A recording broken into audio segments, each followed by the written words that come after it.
Good evening, everybody, and welcome to Celtic Rumours TV, episode number 166 of the Bawz and Bovril podcast. Myself, Mark. Tonight I've got Jonas with us. No Jonas on for ages. Jonas is a Dundee United fan. We kind of leaning to Celtic. Mikey's pal, Mikey will be coming on as well shortly. Just going to have a general chat about Scottish football in general tonight. That's one of the reasons Jonas is on. He knows a lot more about other teams in that than even I probably do. Our forum at www.celticrumours.co.uk. Everybody's more than welcome to come along and join us on there. The link to everything is in the description box below. There's a link tree there. There's our Discord, the stuff like that. But we do a live chat during the Celtic games. It's just a text chat, but the link to that's on that. So if you're just sitting yourself watching games or that, come along and get involved in that. Shout a couple of shout outs for the lads for the forum. Paul, his wife Veronica, Wee Cairns as well, Tim Alloy, Richie, a Glasgow Green, Malika, Welshie, Big Jabba. Shouts out to them. Who have we got in the live chat already? Bobby in there first again. Aidan, you need to be up in the morning early to catch your Bobby out, Aidan, son. Big Nightmare, nice to see you. Plunge, thanks for coming in. Evening Grot Bags.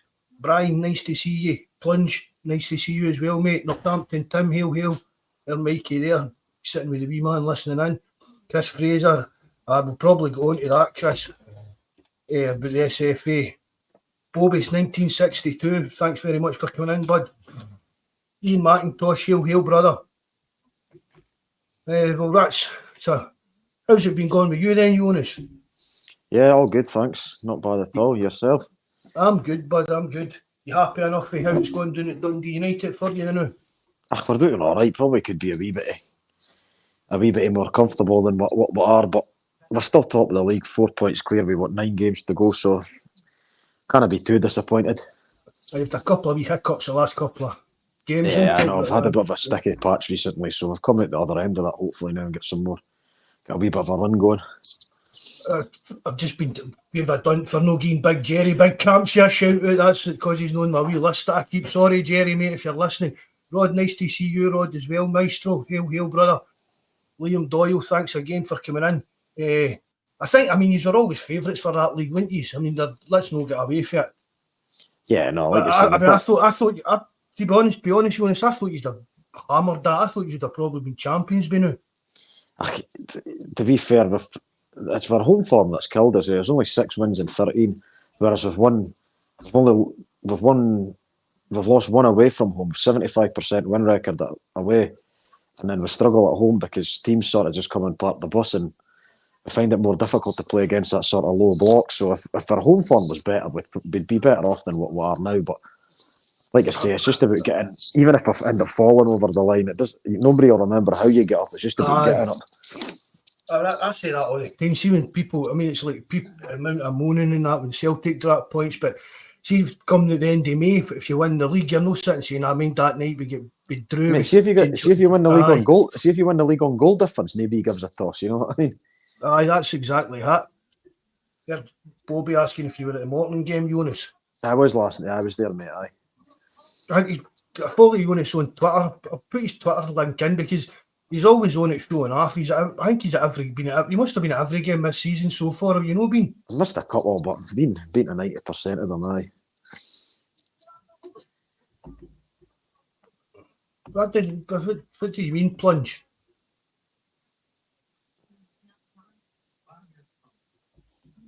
Jonas has been on the podcast a few times. He's always welcome on here. As I said, it's just a general chat about Scottish football because Celtic didn't have a midweek game to play, so there wasn't much to talk about apart from getting hour against the Hearts game. Hail, chill, Paul. Nice to see you, bud. CJ as well. Chris Fraser, thanks for coming in, bud. I think a lot of people in Scotland have got a soft spot for Dundee United, Chris. Even before I kind of started talking to you, I've actually met Jones, but even before I started talking to him and that, Dundee United were always a kind of team that I liked. I think it was because he used to beat Rangers quite a lot back in the 80s when I was younger, do you know what I mean? Anybody like that, anybody that was sticking it to Rangers was all, you know what I mean, always had a bit of, oh, right, no bother, Plunge, I thought you were maybe trying to have a wee pop there, mate, sorry about that. Different options must be well. Aye, no bother, Bobby, right, no bother. Where were we now? I forgot what we were talking about. So what do you make of Rodgers getting charged with that, Jonas? I think it was a certainty it was going to happen. Yeah, because you can't speak your mind as a manager nowadays, because the problem is managers and players get a microphone shoved under their neck every time a game's finished. But how come referees aren't made publicly accountable for their decisions? You know what I mean? It's like they can just get away with. And I know people talk about it, but they get there's a referee analyst at every game, and they get their performances graded, and if they're poor, they get downgraded and things like that. But they get away with a lot, in my opinion, as well, if you're being honest. And it's not just at your level; it's more high profile because obviously the Premier League. But we've had some shocking decisions go against us this season, and people will turn around and say, "Oh, that's sour grapes because you're not winning the league by 15 points." It literally isn't. I'm the first person to criticise United when we're poor, but sometimes, like some of the decisions that have went against us this season have been a joke as well. You know what I mean? It's the lack of accountability. That's the word.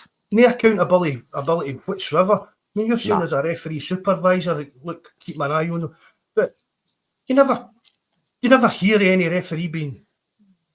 Well, unless it's Rangers that are complaining about them, but you never hear about any.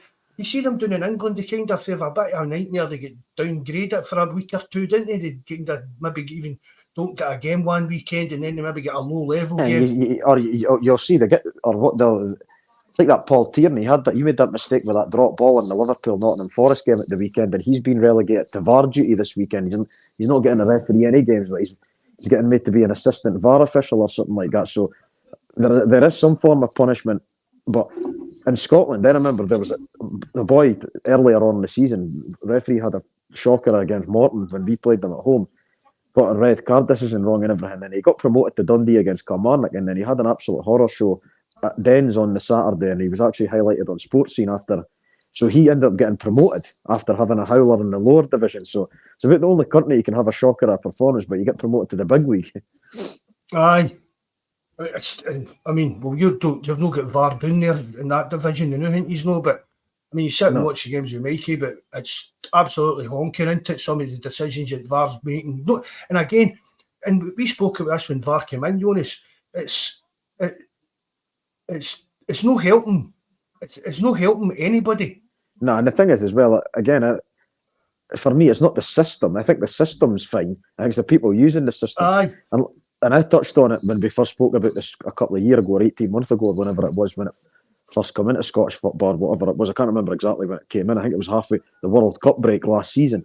But I said at the time, I said, you look at some of the European leagues and the way it's used in those leagues with like the semi-automatic offsides and whatever, and it works fine. But the problem in Scotland is we went with the cheap option where we don't get the same camera angles as they do down south. We don't get the same... You know what I mean? We went for the cheap option up here. Mini VAR kind of idea. VAR light, it's called. So it's not. It's not the same system. So if you, in my opinion, unless you're getting the full benefit of it, then what's the point in having it? You know what I mean? I mean, Celtic pay the most money in Scotland for it. We just turn around and say, well, it's not getting used properly. We're not paying money into that anymore. The thing, yeah, that's what I mean. And like I say, I don't know how it works down south. I would presume the clubs all have to sort of pay for the system. But if you're paying for something, then you should be paying for a system that works. You know what I mean? I mean, another one of the things I said when everybody was all like that, it'll be all right, it'll do away with a lot of these refereeing dodgy decisions and that. But as I said, all they'll do is use VAR to back up the dodgy decisions. Well, like I say, all they need to say, we checked VAR, we've checked VAR. Do you know what I mean? That's their excuse. We checked VAR.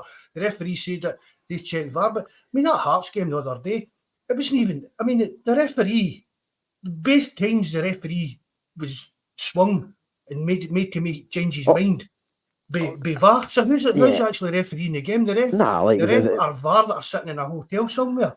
Even in JFP, nice to see you, mate. Thanks for coming in. Careless as well there.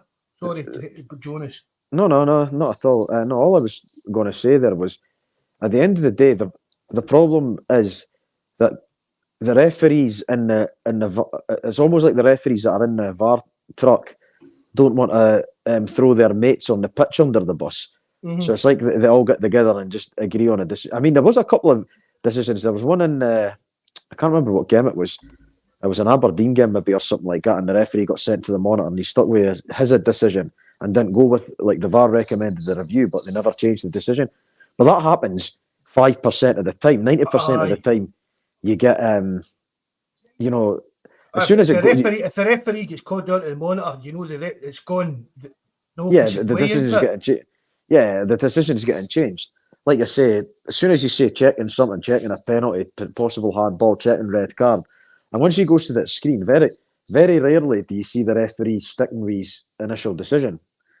And people talked about when VAR got introduced that it wasn't going to re-referee the games, but in my opinion, it is re-refereeing the games because the referee is then changing his mind on the basis of what he's seen on the screen. So, like I say, the system itself isn't the issue; it's the people using the system, and they've not been trained on it properly. I don't think they should make all the referees in Scotland go away on a course and say, like, look, we're bringing in a squad of Italian refs or a squad of Spanish refs, and everybody's going through a 2-week training programme at Hampden HQ over the summer or something like that to get it rectified. You know what I mean? So that come next season, you see far more of the decisions getting called correctly. You know what I mean? What did you think of the Yang sending off? I don't think... Well, I've seen loads of things on Twitter since that happened, right? Incidents where that's happened when the boys have got a boot in the face and it's not been a red card. The thing is, he's just tried to control the ball, and it's one of those ones, his foot's high, right, and he's tried to take the ball down, and the defender sort of put his head down. And the referee gave a booking, right? That should have been where it stopped. Even a booking's harsh, because Yang's not tried to do anything to the ball. It's not like he's tried to kick the boy in the face. He's literally tried to control the ball. And the ball's bounced up. It's took a bad touch. The ball's bounced up on him. He's put his foot up. The defender puts his head down, and there's a collision. And you can understand with the height. it looks bad and whatever, and okay, the referee can maybe see why they've given in a booking, but a free kick and a booking and play on, and it's never a red card because there's no intention to hurt the boy. He's just tried to control the ball. You know what I mean? There's no malice or anything. He's not even looking at the guy or nothing. Nah, he's just looking at the ball. The still picture makes it look worse than if you watch a kind of live video clip of it. You can make anything look bad in a still image, and that's one of my gripes with VAR as well. See, when the referee goes over to the screen, normally the screen is a frozen still image of like the point of contact, whether it's a tackle or the point where the ball hits the hand. The first thing the referee should see when he goes to the screen is the incident in real time. But the first thing he sees is the incident frozen, and it already puts that into his mind thinking, right, well, I'm going to need to take action on this, you know what I mean? Whereas if he goes over to the screen and sees it in real time, he might think to himself, because you're not getting an actual true reflection of the incident if you're just seeing a still image. It's no work to it at all. And see, for the way it is working out, I think it would maybe be better for Scotland even to maybe scrap it. It's due to say until we can, even if we could scrap it for a next season or something like that, say, and get a better system in and make sure that people that know how to work it are going to be working it, and people that are going to do it right are going to be in the whatever the pit or the van or whatever it is they sit in. Mm-hmm. I mean, that's one of the things about it as well. I can't understand why the VAR guys aren't in the stadium.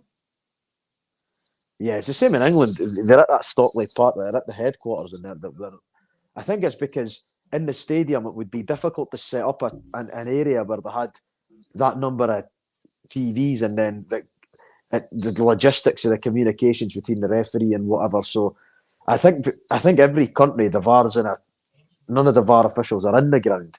Oh right, so I didn't know that. That's just the way they operate. I don't think that's the main issue. I think the main issue with it is, like I say, it's still down to interpretation, and the problem is referees are scared to go against the VAR because it's like they're all in a wee clique being like, right, I better not throw my mate under the bus by changing this decision. You know what I mean? Aye, there's a lot of that must be involved in it as well. What annoys me as well is the offside. Annoys me. The late flag king. Yeah, well, that, but also like the way they draw the lines in that. Whereas, seeing like I think in a lot of the European leagues, the Champions League and whatever, they use the semi-automated offside, where it's computerized, so it's 100%. Like there's no argument; it's foolproof. You know what I mean? Whereas you see the lines getting drawn sometimes, and some of the lines aren't even straight, and then some of the angles they get at certain stadiums, like you're like, how could you possibly draw a straight line or a parallel line with the camera angle that you're getting? I think that's the biggest problem in this country is because we went for the cheap option, we don't get enough camera angles for it to. Whereas you watch it in the Premier League, like they can analyse it for about 20 different angles. We get 4 or 5 angles in every stadium, if you're lucky. I get VAR in the rugby is much better. Terence is always on about that, Bobby, because you can hear it. I mean, it's everyone I know. You want to say you're saying the ref goes out of that screen, and we see what the ref's saying. So why can they not let us hear what they're saying?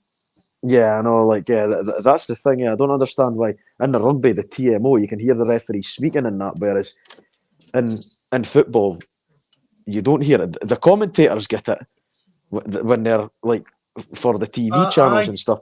So if they're able to get it, then how's the punter at home that's paying money to Sky or TNT or whatever subscription they've got? How are they not getting a chance to listen in? You know, see if that was the case, but that is again, it's opening them up again for criticism.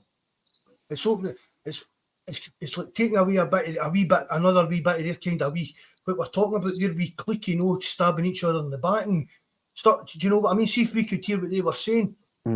Maybe you would understand better why they came to the decision that they did come to. Yeah, and you might not agree with it. Because they're obviously saying coming out with this, but see under law such and such paragraph B2, shit and all that should have been a sending off or whatever. But they can't just be sitting there doing that. Could we get away with this? Do you know what I mean? Is that what they're sitting saying? Can we get away with sending him off here? Nah, like the thing is, like what you say is there, right?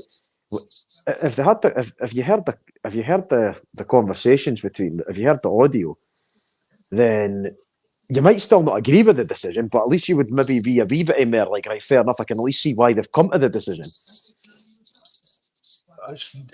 They're terms in there again. If you can hear the conversation, it takes away all the conspiracy stuff. I mean, that it will never take it away completely, especially up here in Scotland, but it would take it, it would damage it a hell of a lot if you were hearing what they were talking about. Mhm. It's been just another kind of, just one of the stupid things that Scottish football started, just took on board. Half-arsed kind of thing. Correct. No, that's true. I agree exactly what you're saying. They'll never allow us to hear the audio in Scotland. But they were trialling that, McMillan. They were trialling that somewhere, weren't they? And I'm they not were sure. Yeah, they maybe were. They were. I'm sure they were trialling it, and they were talking about it would be cut. I mean, if it becomes part of VAR, they'll need to do it up here or do away with it. Basically, if it becomes a kind of one of the rules of VAR that you're getting the audio. But I wouldn't be surprised if Scotland did chuck it if that was the case, because I mean it must be one of the worst countries in like the European UEFA under them anyway. It must be one of the worst countries for kind of accused like dodgy refereeing decisions and stuff like that. There was an article, I can't remember what paper it was in, that analysed, an independent panel or something, analysed all the VAR decisions. And they turned around and said something, I think it was back in December or something, they said only 4 decisions that have happened this season have been incorrect. And I think Dundee were on the end of 2 decision, sending off against Kilmarnock, and there was something else, and I can't remember what the other decisions were that were flagged up.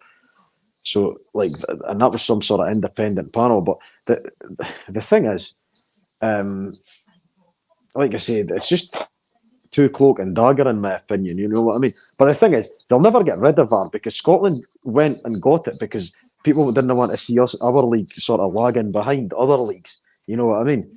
So now that they've got it, the system's here to stay. We're just going to need to get it better, essentially, you know what I mean? And I mean, it was a big mistake bringing it in halfway through a season as well. Yeah, I never agreed with that. That was a lot of nonsense. You either what they should have done was instead of hurriedly implementing it during the World Cup break, they should just wait to the start of this season and then just had it a fresh start. Because there was teams that would have had decisions that could have cost them points or won them points previously in the season that they wouldn't then have got. You know what I mean? So people will say, "Oh, what about that penalty you should have had in week 3?" Oh, but we never had VAR back then, Ken. So that's nonsense as well. I didn't like that at all. No. But the water one, what did you think of that? Yeah, but if that's a penalty, then Ken, like it. If that's a penalty, if that's a like Bernabei one against Hughes, wouldn't it? I mean, it's like part of Bernabei. Like, the same kind of idea. Fletcher headed it against his arm because he's using his arms to jump for a hit. The thing with that Awata one, I don't understand about it. He wasn't looking at the ball. He got a shove in the back, and he's not even looking at the ball, and his arm's out because you get a shove in the back, so your arm comes out to try and balance yourself. To be fair, even the Hearts players, like Shankland in his interview after the game, turned around and said it was not a penalty. Fair play to them for coming out and saying that. So a lot of them did come out and kind of were questioning it. There's been, I mean, I've seen like supporters of most clubs coming out and saying, look, it was ridiculous. Even and both Celtic decision, even the penalty, Ken, like obviously I know about VAR, but even that was soft. Like Ken, like the Young one, like I don't think he's dived. He's just anticipated the contact. The contact hasn't come, but again, you could easily look at that and be like, you know what, you can see why that is given, but you could also see if they overturned it, then you couldn't really complain if they overturned it either. But the sending off and the actual penalty were an absolute embarrassment. Like, yeah. Oh, our penalty, the one I thought, when I saw it at first, I thought it was a stone waller, but see when I saw it from another angle, I was like, you see them gave against you, and you see them no give against. You know what I mean? Yeah, it's one of them ones. One of them ones. It's one of those swings and roundabouts penalties. That'll even it sell out over the course of the season. You'll get one against you at some point, but you'll also benefit from one of them. So yeah, I know what you mean. It's one of the 50-50 ones, is it? You know? I mean, I've seen. I know we're all going about the amount of penalties in that they get to help them win games, but I've seen penalties. Soft penalties that Rangers have got that I've said, if that was Celtic, I'd be screaming for a penalty myself, to be fair. Do you know what I mean? Yeah. But just because fans are screaming for it doesn't mean it is. Nah, you shoot for everything as a supporter, you know what I mean? It's just the way you are wired to be as a football fan, like, eh? And don't get me wrong, the amount of times I'm stood at a game and I'll shout for something and then you'll be standing with your mates and like unanimously after about 10 seconds, you'll all turn around and say it's not a penalty, but you shout for it because Aye. It's your team, you know what I mean? You shout for it. You shout for it, and all your mates turn around and look at you as if to say, "What's he on about?" Exactly, or vice versa. Nobody else shouts, or everybody else shouts, and you're like, "What are you talking about, you clowns?" You know what I mean? It's never a penalty. Big Jerry's at uni the night plunge. Goes to uni on a Wednesday night. This part-time student for his work. I see that as well. There's what Nightmare's saying there. The fact they say VAR can only intervene for a clear and obvious error is a joke. I mean, that's the thing. They weren't clear and obvious errors. Do you know what I mean? Oh, of course they weren't. Because the referee, the first one he gets, see when, because I watched the game, and see when I heard the referee saying, they're checking for a potential handball, I was like, I can just remember the ball getting headed out the box, and then you seen the Hearts boy was waiting to take a throw in, and all of a sudden there's a check going on, and you're like, what for? Again, it's mental. Like a clear and obvious error. That's what I mean. Like, they're actually just looking to find things now to give. It's like they're almost trying to justify the cost of the system by being like, right, we better give a certain amount of decisions, otherwise what was the point in us applying for this? What's that, man? That Crawford, darling. I've only ever heard of him putting his head above the parapet once, and it was, I can't remember what it is. One of the guys in the chat will remember, but it was something to do with Rangers. Rangers were upset or something, and they turned up on the radio talking about it. And it's the only time I've ever heard fame or anything. Well, it was after that whole fiasco with that Johnston handball when Seema was offside. Remember in that last derby? Remember, like, Rangers were demanding the audio. Remember that? Remember the big fallout that came from that?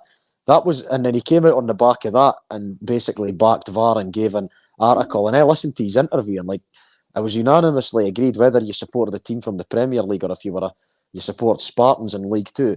The fans all over the place were just like, "Are you just arrogant? Is he?" You know what I mean? The way he came across and stuff like that. I never even heard that. There, Bobby saying it was the Hearts game for a Kyogo offside. It was a while ago. I didn't know it came out after that one against that Rangers game, Jonas. I don't know if it was that Rangers game then. But like I say, I remember he did pipe up after one of the games and like started blethering nonsense or whatever. So, but like I say, he's the head of refereeing in the country, so he's not going to turn around and criticise VAR or the referees, is he? You know what I mean? He's not going to throw his colleagues or the system under the bus, especially after they've convinced everybody to fork out for it. Crawford, darling, the name says it all. I mean, Billy Conley talks about it, isn't it? One of the guys that have got the kind of two for the first name and the second name, or two first names kind of thing. Yeah. Beating understood. What's that John saying there? Beating overturned the rest yellow for Yang. Hadn't missed it. Neither that or the what handball that wasn't clear and obvious. That was the thing. It was the overturning of the yellow card for that team. That team just kind of basically, it's VAR that's refereeing the games then, isn't it? All right, Mikey. All right, how are you getting on? Aye, all right, bud. How are you? Here's all right. Aye. Here's all right, yeah. I'm trying a different mic tonight, yeah, so. Sounds all right to me. How's it sound? Right? I can hear you, mate. Aye. Sound all right for you guys, aye? Mikey's mic all right. I just want to make sure that it's fine and everybody can hear it okay. No, I can hear you fine, Mike. So what you got to say for it, Mikey? VAR's pissing every country, not just ours. You know what I mean? So like I said, there's problems in VAR in every country. Yeah? Like I said, it's pretty bad. It's like we were on the bar. Like the Young decision was could have been here or there. Like you've seen them given, you've seen them not. The penalty was a disgrace. I'll say that. But the Young red card, I've seen them given ever since VAR's been introduced in every league. When a foot's been that high, I have seen people sent off. It's not like we're the first person to get a player sent off with a decision like that. You know what I mean? Like I said, I just didn't want even though a couple of decisions a lot of the fans felt went against us, I didn't think that should. Like at the end of the day, we had 10 men, yeah, but the performance against Hearts on Sunday was embarrassing considering what was on the line. And we can't just keep deflecting away from the decisions. The decisions didn't cost us the game on Sunday. It was a dismal, honking performance.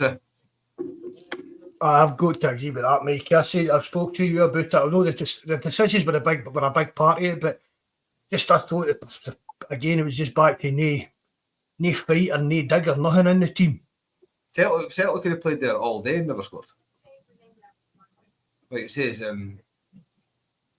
the decisions, people can talk about the decision, but the decisions didn't cost us a win at Tynecastle. Celtic could have still won that game with the 10 men if there was actually a bit of dig and a bit of fight within the team. Now, as soon as Celtic went into 10 men, they might as well just let Hearts score and win him. Because as soon as Hearts went 1-0, and let's face it, Celtic were lucky enough to get about 3-0. Because that offside that Hearts got was very, very tight like it. So we were lucky enough to get about 3-0 and never mind 2. Some finish for Shankill on that shot too, wasn't it? That offside one. Because when we spent the chat, it didn't 10 minutes after 15 minutes. Maybe against Rangers, then you maybe saying it's a hard game. But the Hearts, like I said, many a time on this podcast, this is the worst Scottish league since I've watched the game like that. Like team by team by team, the level of opponent is absolutely honking the SPL just now. Like I say, Celtic should be able to play, other than Rangers, Celtic should be able to play 10 men every team and still win the game. Every time. Oh. Because with the amount of money that we play and wages we play, we should be dominating teams even with 10 men. Maybe they'll bring that in as a rule, Mikey. Don't you begin Daft Times any ideas?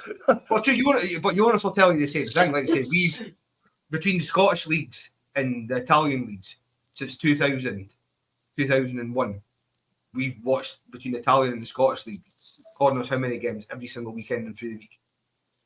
And like the Italian league's kind of slumped since obviously the mid-90s and early 2000s.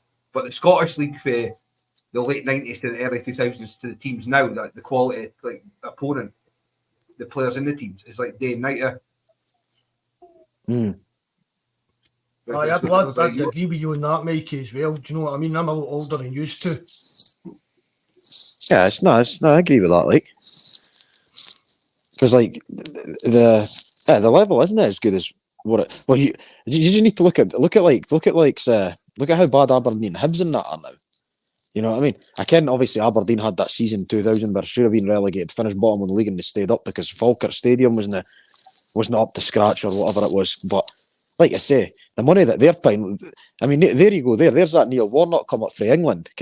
Never done anything as a manager, just been a relegation battler his career. Thought I'll come up here and top my paycheck up or whatever, or his pension, and have no won a game since he's been in charge. You know what I mean? And look at and they beat Eintracht Frankfurt 2-0 this season, by the way, in Europe in that Aberdeen. So I was disappointed that Barry Robson get the bullet for him. I was Jonas. I want him to. Me and Mikey spoke about it before. I want him to do well up there, but it wasn't working. But it was a weird decision bringing Warnock in, wasn't it? I didn't agree with this interim nonsense anyway. You're like, we'll bring someone at the end of the season to give us a chance to look for a manager to bring in the summer. And you're like, well, if you're planning on sacking a manager, then surely you should be doing your due diligence behind the scenes to look for a replacement before you sack the manager, in my opinion. I just think that's poor. I just think that's poor for the ownership and that of the club, eh? But that's just my opinion. I don't know what you think, but no, I think Warnock came up here. I mean, because he had been kind of dropping hints that he wanted a job at Ibrox, didn't he? I think he kind of saw the Scottish League and thought, I could go up there and maybe do a bit. Yeah, but he's been with Rangers, but then the Aberdeen job came up and he thought, well, you go to Aberdeen, as long as you come third behind Celtic and Rangers up there, the Aberdeen fans are happy. Isn't it, really? And he thought, I've come up with the rest of the teams are nothing. Right, apart from Celtic and Rangers, I'll be able to steamroller the rest of the teams, no bother. As you say, Jonas, he's not won a game for he came in. Nah, it's just absolutely bonkers. He's fell into the same trap as a lot of the players that came up here, Joey Bartons and them, just to name a few, thinking, I'll just go up to Scotland and do this, that, and the next thing. And I'll tell you what Warnock will do as well. He'll go back down south when eventually gets punted or resigns or whatever happens to him. He'll go down south and the first thing he'll do is he'll go on some stupid radio phoning or whatever, or some talk show and talk about how bad Scottish football is. And I couldn't adapt to the style. No, mate, you just came up here and couldn't do your job. It's nothing to do with the quality of Scottish football. It's just the fact that you were arrogant. I thought you would come up here and top your pension, and you got found out. If the Scottish League's that fish, then he should be able to come up here and do what I said and beat every other team apart from Celtic and Rangers. Exactly. And look, you know what I mean? He's been played off the park at home for St Johnstone and everything. That's no disrespect to St Johnstone. But St Johnstone shouldn't be going to Aberdeen and winning 2-0 and cruising. And Aberdeen have only won 3 home games all season, by the way. For a club of that size, that's a disgrace. Like, even we got relegated last year, and even we won more games at home than that. Somebody's put in the chat that it's a box tick for Warnock. He's loaded. I'll agree with one thing. He sounds loaded when he talks. Like, I'll give you that. Like, if somebody's heard the boy in an interview, he just talks utter pish. Like, yeah. So but see, the thing is, Michael, I was just going to say that to you. Just you beat me to it there when you said that there, mate. Right? Because I was going to say to you, you notice, right? Like he thinks he's funny, and he comes out after interviews laughing and joking about it and saying this, that, and the next thing. And what the thing is, the Aberdeen fans lapped it up for the first few weeks, but see now that they've realised that they're in serious danger of finishing that relegation playoff place, all of a sudden, again, it's no so funny anymore. I mean, the first week he was up there, or the second week, he was in Cornwall for 4 days. He gave Aberdeen four days off, and then he went to Kilmarnock and got turned over on the Saturday. And he gave his players 4 days off during the week. So that tells you exactly the sort of disdain that he's treating them with. And see, if I was an Aberdeen supporter, I'd be absolutely furious, because at the end of the day, you're paying your money to go and watch your team, and you're getting treated like a mug by a journeyman Dosser that's come up from England, that's only ever kept teams in. He's just been a yo-yo manager his entire career, eh? See, the problem that the teams in the Premiership have got to see the bottom two, the final bottom two at the end of the season. They too will 100% be relegated. What you on about in the Scottish, Michael? You talking about in the SPL, aye? Yeah, I mean, I'm on about in the top league just now in Scotland. Like the two teams that finished bottom, obviously the team finished bottom relegated. The team that finished the second bottom, they'll be relegated as well. Because there's absolutely no chance that Dundee United and Wraith Rovers didn't come up this season. Wraith Rovers and Dundee United will pump any teams at the bottom. I would back Wraith Rovers in a 2-leg game against most of the teams. The sheep on any given day can maybe turn it up, but if they were playing against the likes of Ross County or St Johnstone or that, I wouldn't have fancied them. Like, that beeping noise coming through on your headphones, lads? No, I'm not hearing anything. No, there's a wee when you're talking, Mark. There's a wee bit of whistle when I'm talking.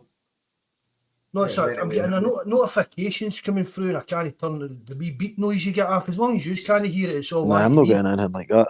Right, no bother. Right, where were we?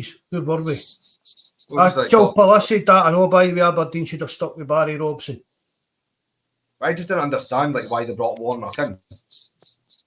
Like, you couldn't get further. I mean, I'm pretty sure there's dinosaurs younger than him. Like, yeah.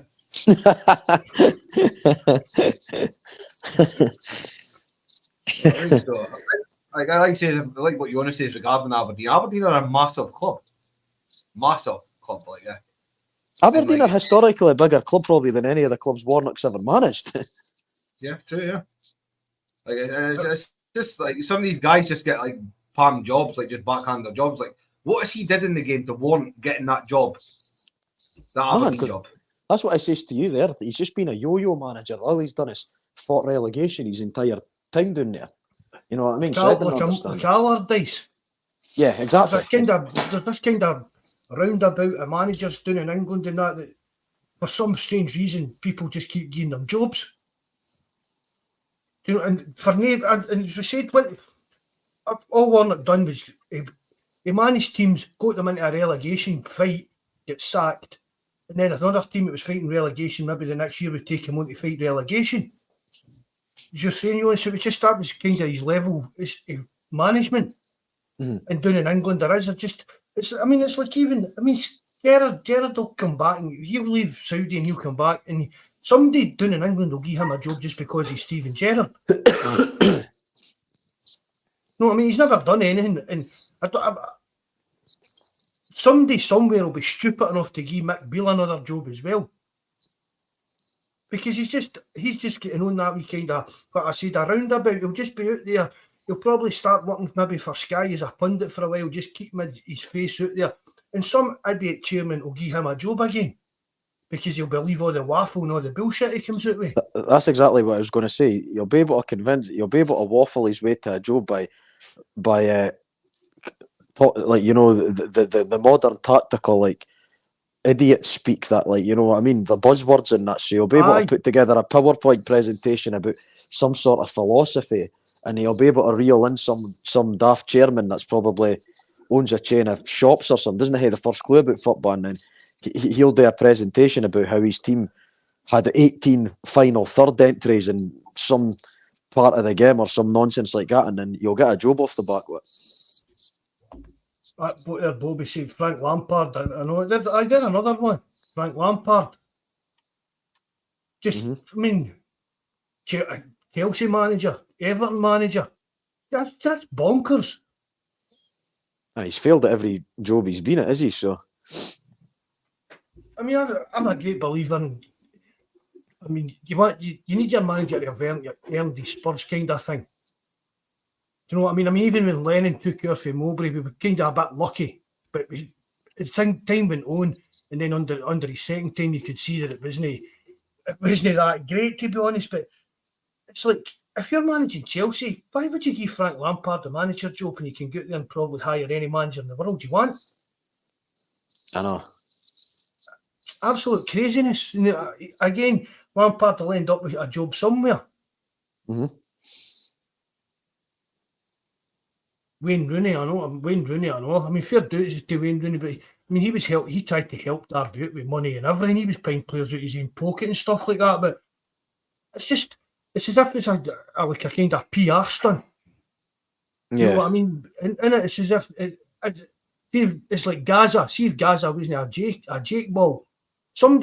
Years ago, somebody would have gave Gaza a job as a manager just simply because of his name, because of the headlines and the stuff in the press. It's like them, like Wrexham with the boys for Hollywood and that. Mm-hmm. You know what I mean? That brings the spotlight onto that wee club like Wrexham, and I think a lot of clubs do that when they're looking at managers. I really do, especially down in England. It's more like box office kind of stuff than actually what they can do as a manager. I mean, I used to like that. Is it Pochettino? You pronounce it? I used to like him, but I mean, he turned into another kind of gnome into it. Never done much or anything like that. Andra Villalobos, where's he? Who, Mikey? You honestly remember? I'm just on about big name players back in the day. And growing up, Tony Adams was one of the best centre backs I've ever seen play football. No, outstanding. But remember when he took over Granada in 2016? Oh, I remember he had that. I remember that video dancing behind the training. Well, here's another one as well. Remember Gary Neville at Valencia? It was another disaster. He's on the Apprentice now. No, the Apprentice, Dragon's Den. He popped up on the other night, Gary Neville. He's another one. Like Mikey said there, talks a good game, eh? I'm not meaning I mean plunge. I mean, back in the day, when Gascoigne first retired from playing, there would have been teams down in England. I'm not saying big teams, but there would have been a team like in their championship or that would have took him as a manager just because of the kind of spotlight that would bring on the club. John Barnes, they're G-Doc saying John Barnes, that's a belter, I know that we went for. What I didn't like about the Scottish football thing is I didn't think the Scottish football back, like it says, in the 90s and 2000s, early 2000s, wasn't it a stepping stone for managers? Like managers shouldn't need to come to the Premiership in Scotland to like make it like they're an alright manager to then go down to the English Championship and League One in the Championship and that. Obviously, money dictates a lot in this day and age, but back in when growing up watching Scottish football, you got a job at like Dundee United and Aberdeen and Hearts and Hibs and that normally. If kind of like you were a sought after manager, you were like people, you shouldn't be coming up here to like as your first job to see if you're like I just didn't agree with it. No, I like what you said there, Michael. You hit the nail on the head with like the money thing, because back then back in the early 2000s, and it was far more of a level playing field.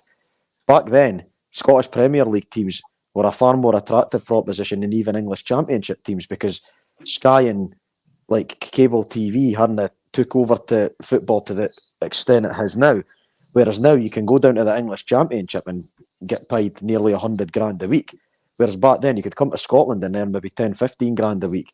And then you'd go down to the English Championship and maybe be on 3, 4 grand a week. But now it's the opposite.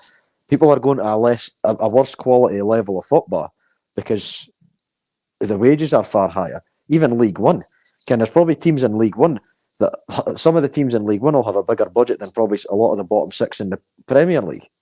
And it's a far worse level of football, but because boys are getting more money, that's how they're thinking about it. You know what I mean?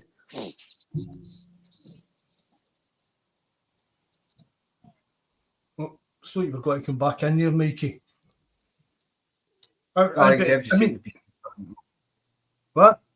So I was just saying the piece on the managers. I just didn't believe that the Scottish top flight should be a stepping stone for managers in like lower leagues in England and that. I just didn't think that's right. Like, we're going about like the deals we get for Sky Sports and that, and TV revenue and that we always sell ourselves short. A lot of the time we bring it on ourselves with just stupid decisions. Definitely. I mean, we were speaking about it, Mikey, for a few times. That's how we ended up doing this podcast. Going back to that Roger Mitchell, he don't back the Sky deal and wanted like SPL TV. He went with that Satanta Sports when they were offering Sky Sports, and Satanta ended up going out of business. Satanta went out of business, whereas Sky Sports were always going to be around. So whether or not you like Sky Sports, you should have went with the provider that was going to give you.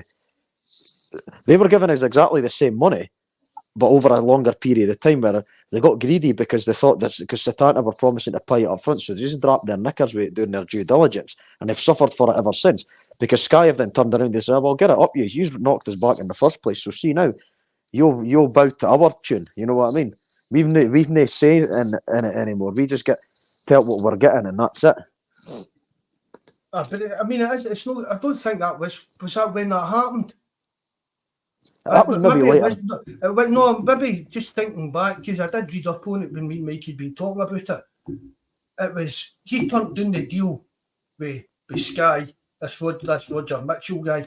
That's him. That he'd been on Twitter and that talking about there's going to be big changes in this back dressing boardroom this summer. That's the Roger Mitchell. But he turned down the deal with Sky and he wanted like the clubs and the league to have their own TV deal. They would run it themselves so that the clubs, any of the money was just going straight to the clubs for the stuff. And I can't remember what it was that happened, but something happened and it all went tits up. And that's how we end up having to go with Satanta, whatever it was they were called. Mm. But I mean, the best coverage of Scottish football I've seen, even in my life, I mean, because even back in the day, it was very, very rare for you to get a live game on the telly, unless it was probably a cup final. You didn't just flick the telly on and you could see highlights of every Celtic game and stuff like that. But BT really, they took it to another level for me. I mean, it was only 2 or 3 years there, but I don't know what happened there that we jump back to go with Sky, and then we sign an extension with Sky when it's not even up for renegotiation. And it was Paul. I've said this to you before, Mikey. Paul told me that it was that it was at Viaplay. They were going about Europe and like buying the rights to all the kind of the so-called smaller leagues and stuff like that. And he'd read stories of like the Polish side, the Polish press and that they were looking at the Scottish League. So if we kind of cut our nose off again, but despite our face, rather than wait and see what was available when our deal was expired, we've just jumped in and thought, we'll just go with Sky. That's us, we're with Sky, we just stick with him. But the problem is the reason that we're with Sky after BT is simple. BT got outbid for the rights to the Scottish football. So whilst I agree that BT were, as broadcasters, were day and night to Sky, which they were, Sky ended up bidding more in the end to get the rights back. Yeah, so BT cared that much about Scottish football and pay the money. Come on, I mean. Well, I was sick when we lost BT, but they were well outbid by Sky. Like it says, if BT wanted the rights, or well, it's TNT Sports now. I don't know if that was maybe part of it. They weren't. were starting to cut back, and obviously then they're getting bought over and that. But like you say, if a company wants the rights that much, then they'll bid the money. So, but I firmly believe that even with the money that Scottish clubs get from Sky, I still believe that as a streaming like company like DAZN or something, I personally think that each club would make more. Yeah, even Amazon or Netflix or something. Even just clubs doing it themselves, Jonas. But that's what you're talking about, Mikey. No, I'm on about like a streaming company, like it says, like buying the rights to the thing, but every single 3 o'clock and whatnot's able to be streamed live. You can pay for your own game to watch. Like you can pay like to watch your Celtic games or you've done United or Aberdeen and that. Like it's happening a lot more in like Asia. Like you actually, like how many times do we like Celtic go home, for example? Not everybody can make it to the home games all the time. Like you've got to try and get a link or you got to listen to it on the radio or that. In this day and age, if you want to watch your team home or away, you should be able to have access to it, especially with the money that's getting paid for like Sky and whatnot. Like you say, like Celtic this weekend, that they've got Livingston. Is that on Viaplay? Yeah, the Scottish Cup. Yeah, I think it will be. Celtic at home, and I think they're on Viaplay. I mean, if you actually pay for BT Sport TNT Sport, Sky Sports, and Viaplay and that, you could be 70, 80, 90, even £100 a month. And that doesn't even guarantee you to watch your team play every week. And I just, other than watching Celtic at F1, I generally didn't really watch much football anymore. I didn't, even the Manchester Derby in that the weekend. I didn't care. Like I say, I couldn't tell you last time I watched an English game. I mean, Chris lives in America. He can watch any game in the world every day, any day. Like, and that's the same, like, I love ice, like, me and Jonas watch a lot of ice hockey and that as well. Like, if you're in America and whatnot, in Canada, you can watch every ice hockey, like, the game you want. In this country, you can't, even with the money you pay, you can't watch anything. No, I mean, everything's just so, like, money orientated to the English Premier League and everything English. Like I say, I've seen some of the, like, I don't know what I call them, weird teams. I'm talking about teams like Leeds and Nottingham Forest and stuff like that. But I've even seen fans on their forums and them moaning about not being able to watch games live. And maybe it's something to do with where they stay, do you know what I mean? Their geographical location and stuff like that. But I've seen fans on there moaning about it, and they're going about something about they can watch it.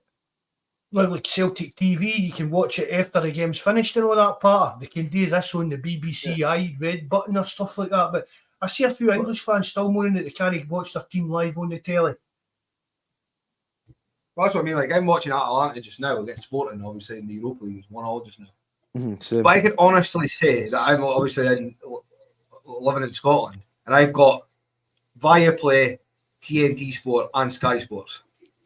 And I can watch Atalanta, who obviously, like me and Jonas support, and go to the games on regular. I can watch, over the course of the season, I can watch Atalanta more in my house than I could Celtic. An Italian team. It's crazy, isn't it? It is. That is like, I mean, I love watching Atalanta. But I would obviously rather watch Celtic, yeah.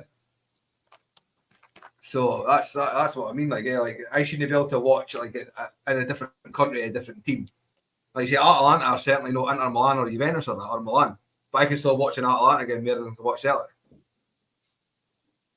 But then again, if you take Celtic, going back to like Sky and everything, see if Celtic and Rangers for whatever reason left the league, that's a different topic. Like, yeah, because I would never support Celtic if they left the league. But if Celtic and Rangers left the league, that Sky Sports deal would be pulled quicker than. Like I said, the Scottish football wouldn't hate a TV deal if Celtic, because the only reason that Sky have got that is because of Celtic and Rangers. That's it. And that's what Jonas will tell you that himself. It's true. Mm-hmm. Yeah, well, and then it was like last week. They were one of the televised. I think it was Ross County against St Mirren, and then they put Motherwell against Livingston on the Wednesday. But you could have had Rangers against Kilmarnock, or had the Edinburgh Derby on and things like that. And like I understand that because obviously you've got to give everybody a turn. Like, so obviously if you're a Motherwell fan or a Livy fan or Ross County or St Mirren and you couldn't make the game, then fair enough. But you're like that to yourself, like, give everybody a fair crack of the whip, you know what I mean? How not? Why can there only be one broadcast game a week? How could you not do, if you want to put the Celtic game or the Rangers game on the Sunday, how not do a 5:30 kick-off on a Saturday when it's St Mirren against Ross County or something, or give everybody a shot, you know what I mean? That's why people get disillusioned with it. Because Sky Sports are that ignorant that they can't even get the team's badges right. Like the amount of times they advertise a game. Like, I've seen Dundee United's badge on Sky Sports advertising games this season about half a dozen times. They're not even in the league. They can't even get the badges of the teams right. That's true. That's what happens when your team's just across the road to the other team. It was here one for you, Jonas. Would you ever want Dundee United and Dundee to share a stadium? I'm sort of on the fence. I can see like the benefit of it and stuff like that. And if both clubs, like, if they turned around and said, look, it's going to make your team more competitive because you're going to save that much more money, you're going to have that much more money to put into your squad and all that kind of thing, and it was viable and it was in a location that was suitable for both sides, then you know what I mean? I'd be open to Mikey's back garden. You could rent that out to them, Mikey. His back garden's too big. But see, for me, I mean, I think Hibs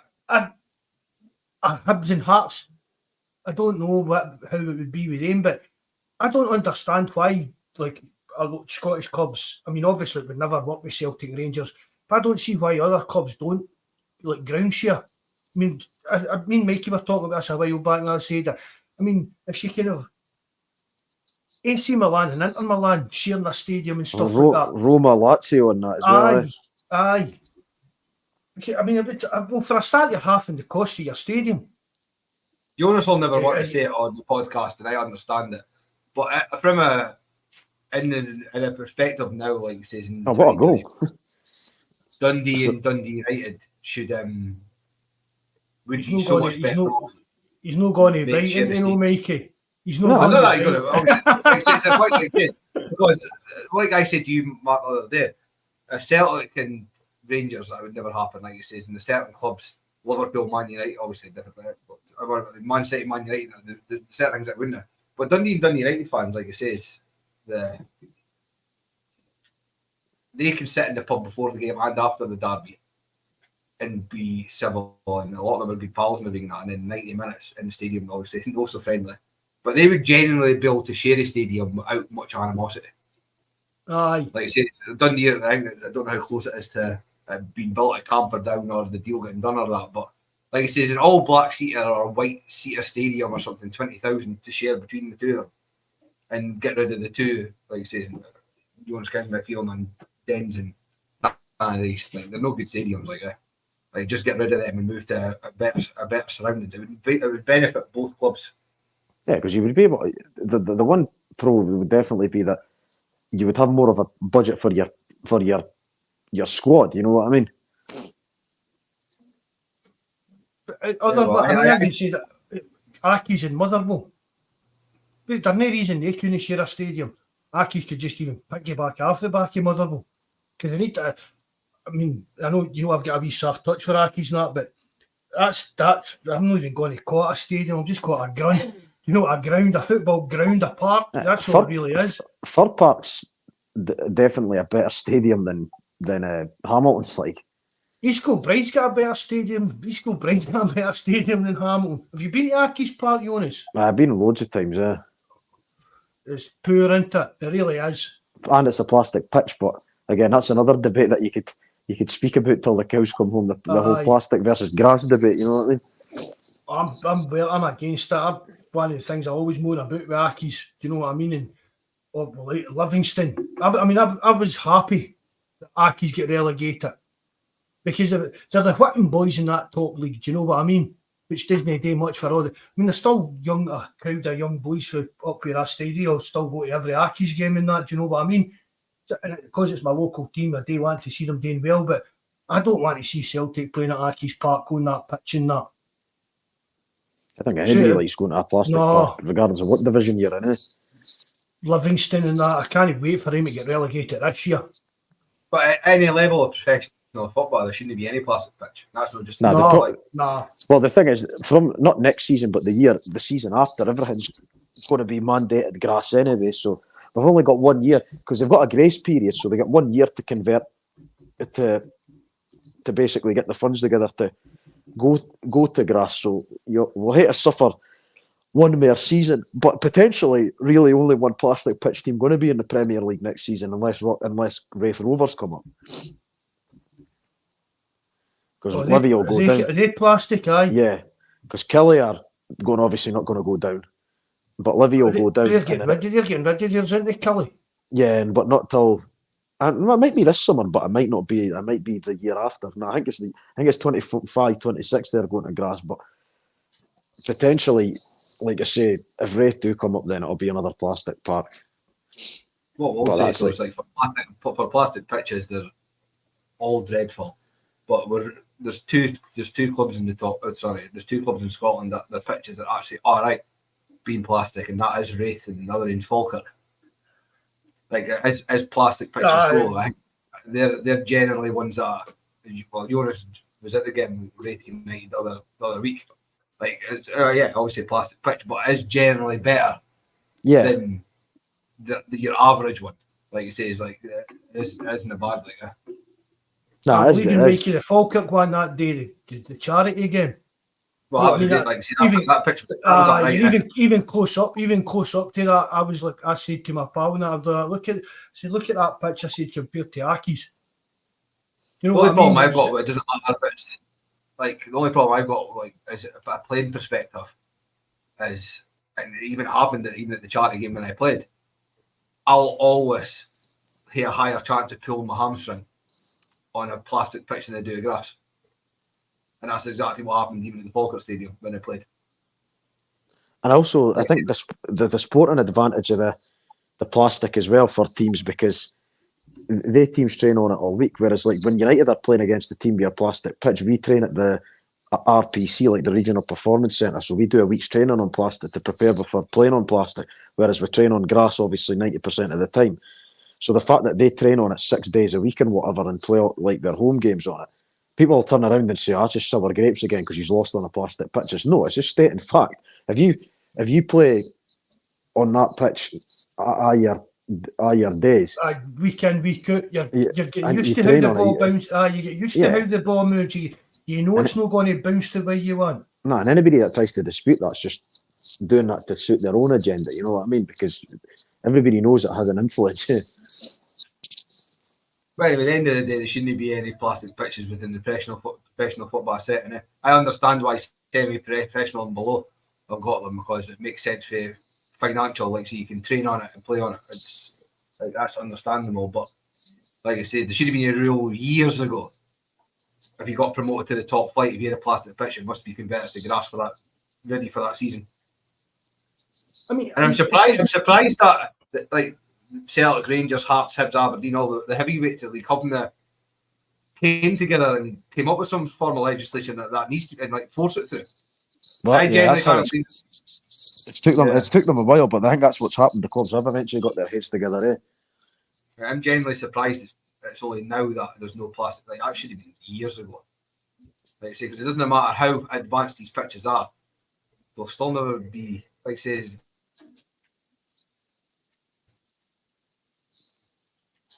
you just need to look at the You're very quiet there, Mikey. You're all breaking up, Mikey. Like I say, me and injuries I've seen that. Well, not even like anybody near them or that. It's mental. Like even 5-a-side set on the like plastic pitches, like they can be quite dangerous. Like But I mean, it's like, see, like the Celtic pitch. Maybe looked into that new pitch we got for Deso or whatever it was we're called. It's like some kind of weavy plastic and grass and stuff like that. Surely there's they could take that to the kind of next level. It's maybe a bit more plastic than grass, but it's still keeps the kind of grass contingency or whatever, consistency or whatever. I mean, if could basically, but I mean, these days, so things as it's plastic and grass woven together, that's grown. So it must be surely these, I don't know what you call them, grass nerds or whatever, that are breeding grass and stuff like. I don't mean weird. I don't mean that kind of grass. I mean the football pitch kind of grass. Surely they can come up with like a better kind of quality pitch that can be all weather, but it still plays the same way as a kind of normal pitch would. Celtic's pitch looks like it's been to Turkey and had a bad hairdo, like that. It looked no bad the other week, but I think it went to the same place as Chris Boyd did. I think it went to the same place as James McFadden went to. He's had hair twice and it still fell it.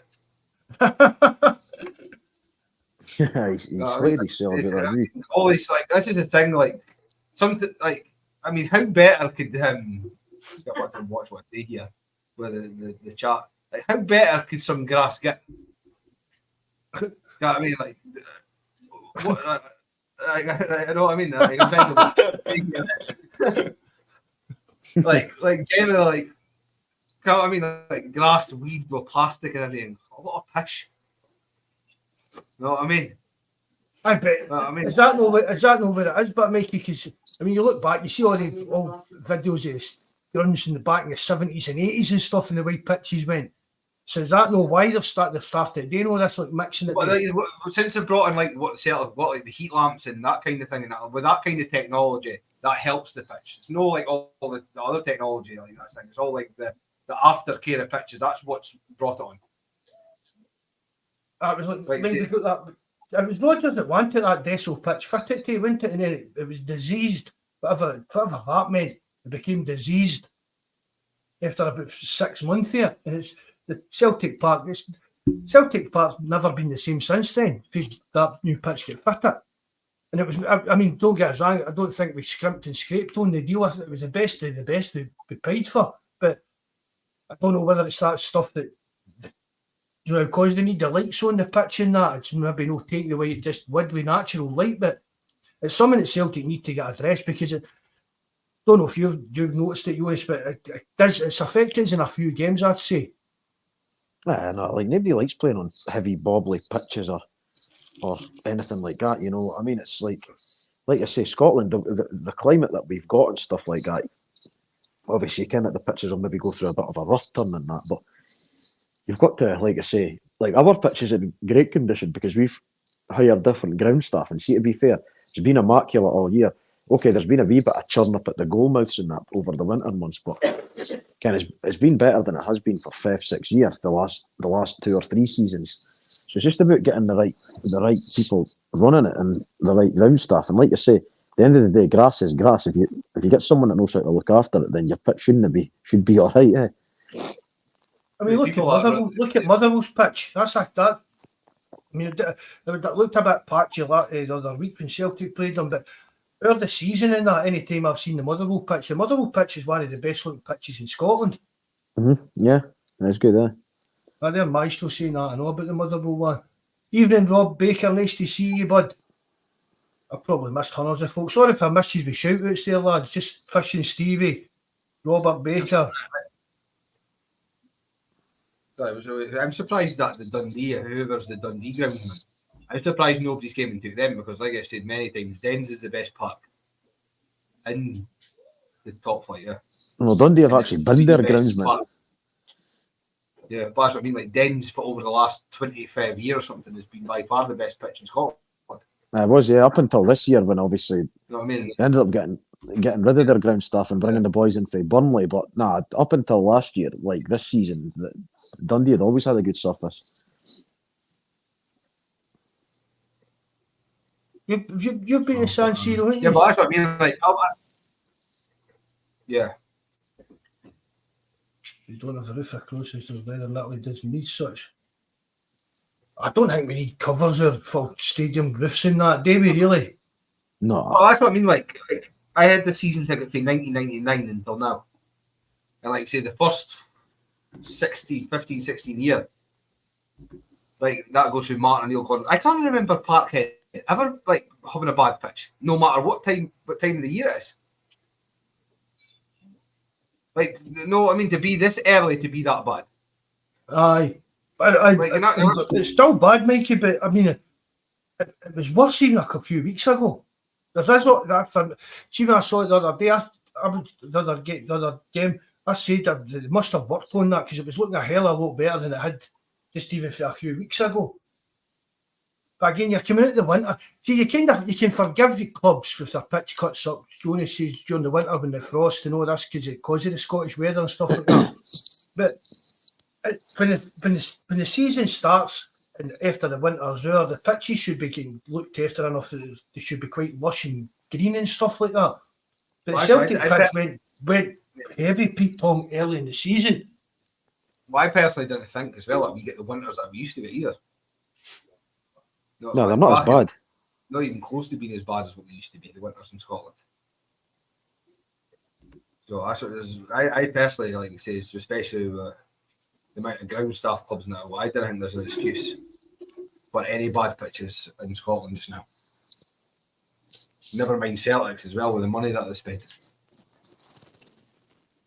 Like you say, when you surprised £72 million they've got to fix your pitch, Mikey. Yeah. Well, it's more than that now. Aye, bad I going now, I know. But what did you think of that, Jonas?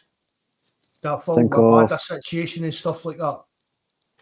I didn't know too much about it, to be honest, so I'm not really in that much of a position to comment. But for what I've read, just for the outside coming in, the club tried their best with him and everything in it. And for whatever reason, I think the problem was that his national manager and all them behind the scenes weren't helping, filling his head with nonsense. So it just ended up becoming a situation that was untenable. And then the best solution for everybody was a partner of the ways, eh? But then I don't understand why Celtic haven't came out as a club and actually released a statement regarding that. Not that they should need to cover up anything or not, say themselves.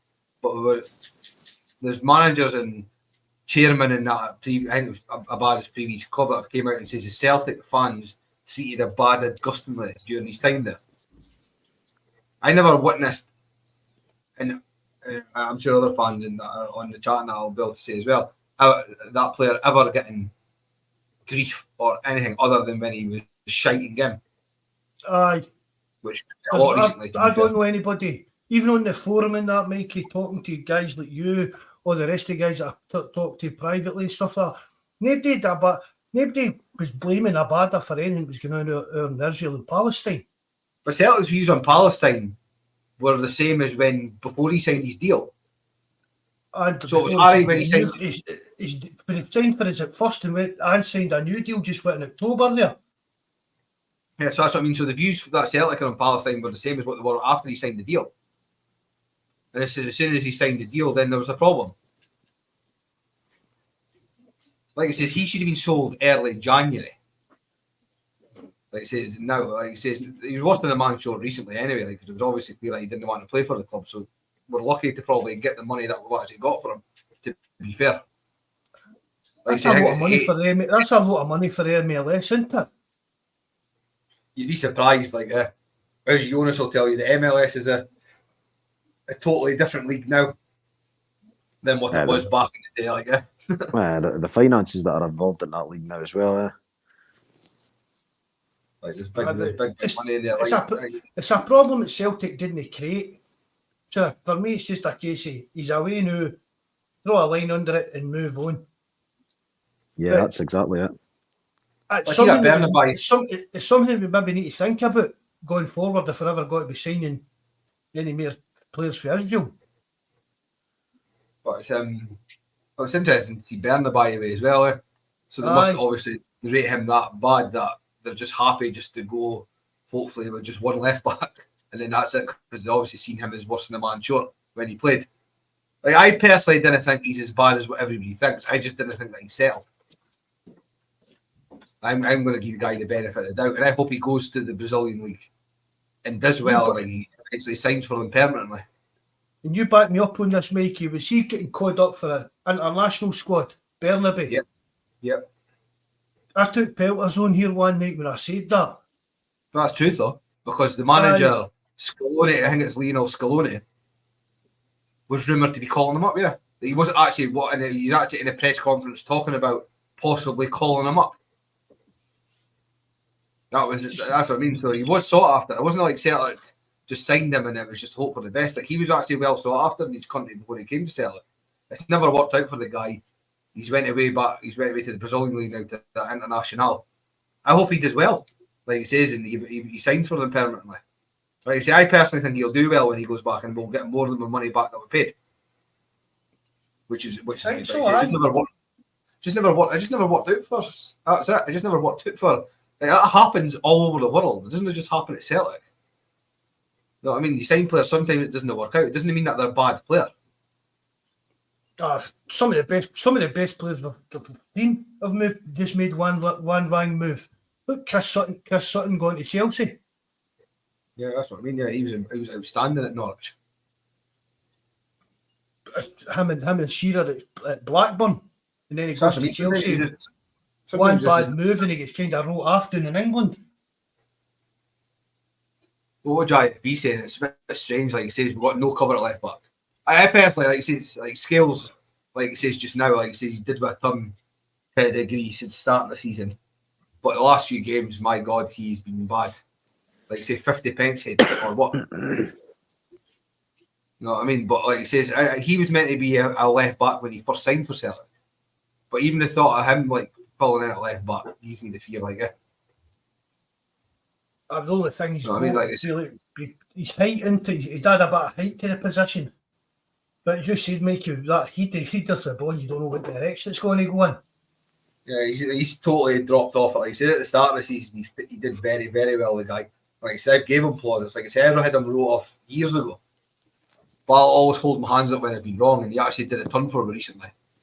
But the last 3, 4, 5 games, man, he's been bad like that. But who has he been a lot of the time? That is. Yeah, like he says, but like he says, for me personally, like he says, if you're picking Celtic as a full strength team, Scales wouldn't be starting. That's just my opinion. Like I said, Taylor, Carter, Vickers, Narowski, and Johnston. That's who I'd have as my with Scales and like as a sweeper behind Narowski, because Narowski's not the quickest. That's who I would pick as my back four. But Narowski seems to be made of chocolate just now. I think he's injured again, is he? Oh, I don't know, is he? Yeah, that's shocking if he is. Celtic with injuries this season, like, have been a disgrace. Like, at what point do you need to look at the actual coaching staff as well and physios and that to pick up that many injuries? That's the kind of sports science stuff and all that. Like, I mean, that's a lot of injuries. I don't know what United. When Ange first came in, he said they would pick up injuries because how intense the training and stuff like that was. And I mean, there was a couple of injuries now and again, but this season, this is one of the worst seasons that I can really. I mean, there maybe is probably other worse ones, but for me, in recent memory, this is the worst season Celtic's had for injuries, especially key players.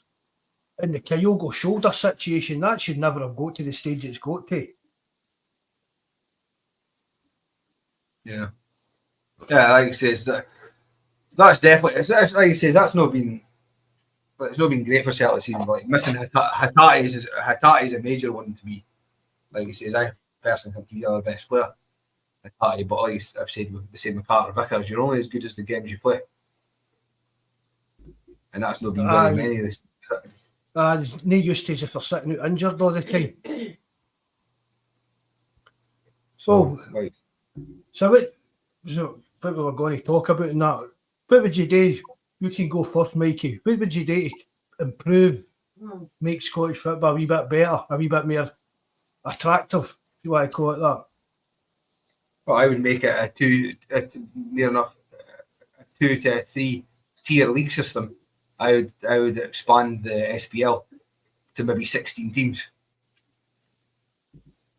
maybe even 18 teams. Because I personally think there's enough teams to follow the top league and have a second league as well. Like it says, I personally think playing the same team 4 times a season, it gets too much and it's boring as fuck. I 100% agree with that. Like it says, if you go like it says, look at the top league, like it says, you 12 teams, and then you look at like the league below with Dundee United, Wraith, Partick, Greenock. Dunfermline, Ayr. Like they're all teams that could easily fill the top league, and then you've got all the other teams around them, like Airdrie and that, Queen's Park. And like there's easy, you could have a 2-tier system, and like you say, the bottom of the second tier get relegated into the lowland league and whatnot. But that's personally what I would do. I would make it to 12 to a 16 and 18 league top flight. And I think it would certainly be better. Especially like Jonas and I don't even need to ask him because I know that he'll agree. Because he likes going to all the different away grounds. Like, I personally think that would make the league a much. I think it would be a better proposition for TV that as well. It's like a oversaturation, isn't it? The Celtic and Rangers games. I know I've said this to you, Mikey. People going about, Sky would never allow you to do this because you need this four derby games and that, but they can't. The Scottish League can't guarantee Sky 4 derby games. And I know it's a bit of a push, but all it takes is for Celtic or Rangers not to finish in the top 6, and they can't do it. Yeah, I'm happy. I've asked a guy that knows a fair bit about like, the laws of football and all that, and he said if that is in the contract, then it's tantamount. I'm sure that's the word they say, tantamount to match fixing. If you're guaranteeing X amount of something that you can't really guarantee. I mean, no streets of imagination of Celtic or Rangers going to finish in the bottom 6, but they could do that. It could happen. But you get that 10-point deduction when you went into administration and all that kind of nonsense. Anything could happen. So for me, that stuff about there's 4 derbies in the Sky deal, I honestly don't believe that. I believe they want them, but I don't believe that it's in the contract. You kind of had the whole of Scottish football, like, and stop reform, and have a gun to let Sky Sports hold a gun to the head of to the detriment of the entire Scottish game. Mm-hmm. Let's be realistic, right? I agree with what Michael said. Right, you go in 16 or 18 team league, you play your 38 games home, once away, once home.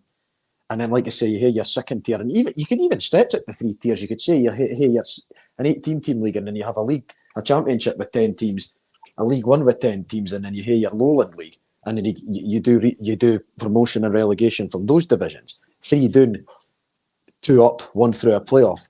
The bottom leagues, you hear 2 up, 2 down in both leagues, and then you hear a playoff for the 3rd team. So you're changing 3 teams every season. That gives everybody a bite of the apple, and it gives the lower league teams in the lowland league a chance to get promoted to the league structure out of the non-league setup. And then you turn around and see if Sky Sports say, well, we're pulling a TV deal, then you tell them to get it up them, because there'd be other TV companies that'd be interested in taking on Scottish football if it was extended. So see if Sky Sports turned and said, we're no wanting you, well, sling your hook then. You know what I mean? We'll just go with Viaplay or DAZN or TNT or someone else. You know what I mean? And even at that, see if it see what you're saying there, Jonas, tell Sky to bolt, we'll look at other options. Even then, it brings into again all this stuff about ticket allocations for tickets and stuff like that. I mean, Hearts cut Celtic's allocation the other day, and I think there were still more Celtic fans in the ground than there was Hearts fans. Well, there was 500. You only get 700 at Tynecastle. We got hit with that nonsense last season as well. You know what I mean? They only gave us 500 initially, and then United had to basically get the begging bowl to ask for an extra 150 tickets. I think they eventually increased it to 650 or something. But why are clubs that, like it says, why are Hearts and that doing that? Like the whole behind the goal at Tynecastle was empty, other than the wee corner that Celtic had. Yeah, like, and why would you decline income? Why would you decline income into the club? That's the generally don't understand it. And I agree with you. And the only club that gets that full stand behind the goal is Hibs, right? But see, that would be like United turning around to Aberdeen, Celtic, and all them saying, "Oh, by the way, we're giving you the bottom tier of the fair play and 150 seats in the upper tier." Well, the ground, like, then you're doing yourself like hundreds of thousands of pounds. And then Hearts' whole argument was, "Oh, we're doing it to accommodate season ticket holders." But there wasn't, honestly, like there wasn't anybody behind that goal. So see if it was rammed to the gunnels, then I can understand that, right? If every seat was full behind that goal and it was season ticket holders, right, it'd be fair enough, because you never ever piss your own fan base off to accommodate more away supporters, Ken, because that you just alienate your fan base, and then that causes you problems going further down the line. But like you say, if the place is empty, then It's just stupidity. But see if that's like, see if I was United, and I know we'll not do it because we'll take the money. But see if we get promoted next season, I'd be turning around to Hearts saying, "Well, come on, we're only giving you 500. See how you like it, man." I would just reciprocate it. And people say that's petty. Well, if you're only giving us 500 and your stadium's half empty, we'll give you 500, and then then your fans can all sit and greet about, "Oh, we would take 2,000." Well, start giving other clubs 2,000 at your ground then. And then I get that. I agree with you on that, Jonas. I definitely do. Let's get back to the old debate, like the debate with away fans between Celtic and Rangers, and that as well. I think I've said many times on the forum. I've said it on here. Unless it's the old allocation, there's no fans in attendance. That's it. So it's either you give with the 7,000 or 8,000, or you get nothing, and that's it. We didn't want the 750 fans. We didn't want the 2,000 fans. It's either the full whack or it's nothing. Aye. And that is as simple as that. For me, I'd rather it was just nothing. I'm happy with it just being nothing. I didn't want them in the ground. I didn't even want to look at them in the ground. It's bad enough looking at the players on the pitch. But that's a bit of a different. It's a bit of a different situation, Mikey. You know what I mean? Because when Celtic's playing out at Ibrox, and whether it's a full allocation or no, it's a sellout. You know what I mean? When they come to love it. what we're talking about is like the game with Hearts the other day. You go to Hearts, your allocation's cut, and they've not even set out their own ground for the game. Do you know what I mean? That's where the problem is. That's what I mean. They've turned down money. They've turned down thousands and thousands of pounds off the Celtic fans just to. I don't even know why. Basically, but that's what I mean. Like Livingston go the other way. Aye. They sell it 3 parts of their stadium to other fans to sell it. Like they'll give them the 3 stands and they'll take 1. They give everybody as much as they want. So if we carried an 8,000 away support, we would get 8,000 at Livingston. You know what I mean? Because they could fit all their season ticket holders and their paying customers into one stand. And that's just the way it is. They're not a well-supported club, and I can see why they're not a well-supported club, because they're in that zone between Hearts and Hibs. So everybody from that area is either a Hibs or a Hearts fan. They're just one of the clubs that's in that central belt area, and you're stuck between 2 big clubs. So it's like you get offered as a bairn, do you go and support Hearts, Hibs, or do you go and see Livingston? You know what I mean? It's just the way it is, eh? And it's just they're just victims of where they are geographically. Because so fair enough, but like I say, at least I mean that's big paydays for them, because they give Aberdeen, Hearts, Celtic, Rangers up to 8,000 tickets, and they hear that twice a season guaranteed. You know what I mean? I mean, I've said this before on here, Jonas. Mike will probably know it as well. It's like, see, like teams like Kilmarnock, they kind of St Mirren, they kind of mid-table kind of teams in that. I feel like if I was their chairman, I'd come up with kind of some kind of reward scheme. Look, Celtic's coming this week with a couple of weeks ticket situation. We're going to move, see all our season tickets, we're going to move you all out to another bit of the ground. Just for these games with Celtic and Rangers and that, the big, do you know what I mean? We'll give you free programmes, free pies, and we'll give you fucking chance to win draws to get into the hospitality section. Yeah, exactly. Give them something like that. Yeah. Give them an incentive. Just say, what I'm asking you to do is move for 4 games a season, but you'll get all this stuff for nothing off it, because we've got to make a heavy fortune after filming this with all of them. And if you support your club, like your St Mirren's or that, you'd be like, oh, that's pish, man. I sit in that chair every week. But then you're like, well, wait a minute. If that's going to allow us to make more money, become a better team, put more money into the club, I can move the seats for 4 games. And again, especially even fucking, you can get pictures with the players after the game or some. Do you know what I mean? Any old shite just to get them the fans on side. Or you get a signed shirt as part of your season ticket package, or whatever, or something like that. You know what I mean? That's what I mean. Like when I had my first season ticket, it was in the Lisbon Lions stand in 1999-2000, and I was in the part of the stadium where the strip was behind the goal when Celtic played Rangers. So my season ticket was cheaper than the rest, because I obviously never had the tickets for the games. But then I also got the Champions League games or whatever European competition we're in. All the qualifiers I got as part of my package. is gratis for not getting the 2 games a season. I was I okay. didn't know that, Mikey. Like back then, that's when I remember when Celtic played against that Jeunesse and everything, and that they won like 8-0. And I think it was Maloney or somebody scored a hat trick, and like I can't remember who it was. Like I got all the qualifiers and part of that, all part of the season ticket. It's free, and the season ticket cheaper because I never got the 2 games. So that's been happening for years. That you got your season ticket a bit cheaper if that kind of thing happened. Then eventually I got my move into the Jockstein, and then obviously to the section where I am now. But for the first 3 seasons of me having my season ticket, in that strip, then I got all the qualifying games for Europe for free. Well, when we moved back to Celtic Park for Hampden, I can't even mind what year that would be. Even in Estepona, boy, nice to see you, mate. Thanks for coming in, bud. But see, when you get your season ticket, see the first year we went back to Celtic Park, included with your season ticket was a free train pass. So between 12 o'clock and 6 o'clock on a match day, you could go on trains for nothing.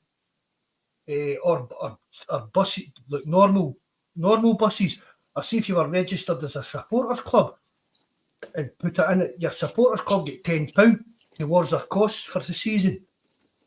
That was included with your season ticket. Me, Fergus, you've done that for maybe 3 or 4 years, and then that stopped. That must have cost Celtic a fair whack. But it was something to entice people into. Do you know what I mean? All you needed was your season ticket, and you could get to games. That was basically what Fergus was trying to get the fans to do. You needed to get at the time. But I've said it loads of times as well. Like me and Jonas were in Germany last year for the Leipzig game. Like it says in Germany, if you've got a match day ticket to this day, all your public transport free, trains and buses. I mean, you're telling us that, aye. And that still happens to this day. As long as you've got a match day ticket within that day, you can travel back and forth to the game on public transport, trains or buses for free. But what's that like, Mikey? Just pandemonium, is it? That's no so organised. Is that nothing like that that happens here in Italy, no? No. Like I say, Germany is the best run league in Europe. Like I say, they've got everything right, even with the ownerships of the clubs. Aye. They're all 51% fan owned and that as well. In Germany, like it says, people bomb up the Premier League because it gets a good bit of makeup done for Sky Sports and dresses it up. But like people like going to like slightly off topic, he goes on about the Premier League is the best league in the world. It's got the most money in the world. But when was the last time the best players in the world played in the English Premier League? Because from when I remember watching football, all the players played in Italy and in Spain. So for the best league in the world, the best players in the world didn't play it. They never kind of go the top level players, didn't you know, make you like your kind of your R9s, your Zidans. They never get they kind of players. Well, Messi, Ronaldo, Kaká, all he says Zidane, all the players, they were all Italy and Spain. You know what I mean? Like he says, but Sky Sports, like he says, they do a very, very good job of dressing up what it actually is not like it. Like some of the games that you watch on a Saturday and a Sunday are absolutely horrific. Like I genuinely Brentford against Luton. Yeah, I genuinely can't believe the money that people that could get in that league to watch that absolute dross like it. Like I watched the Arsenal the other night against Sheffield United, and I'm pretty sure that every team in the Scottish top flight would be able to beat Sheffield United and beat them. They're that bad. You know what I mean? It's just hype, Mikey. It's like people laugh at me. I've said this to people and they've laughed at me. The public for me, Mikey, it's a bit like American wrestling.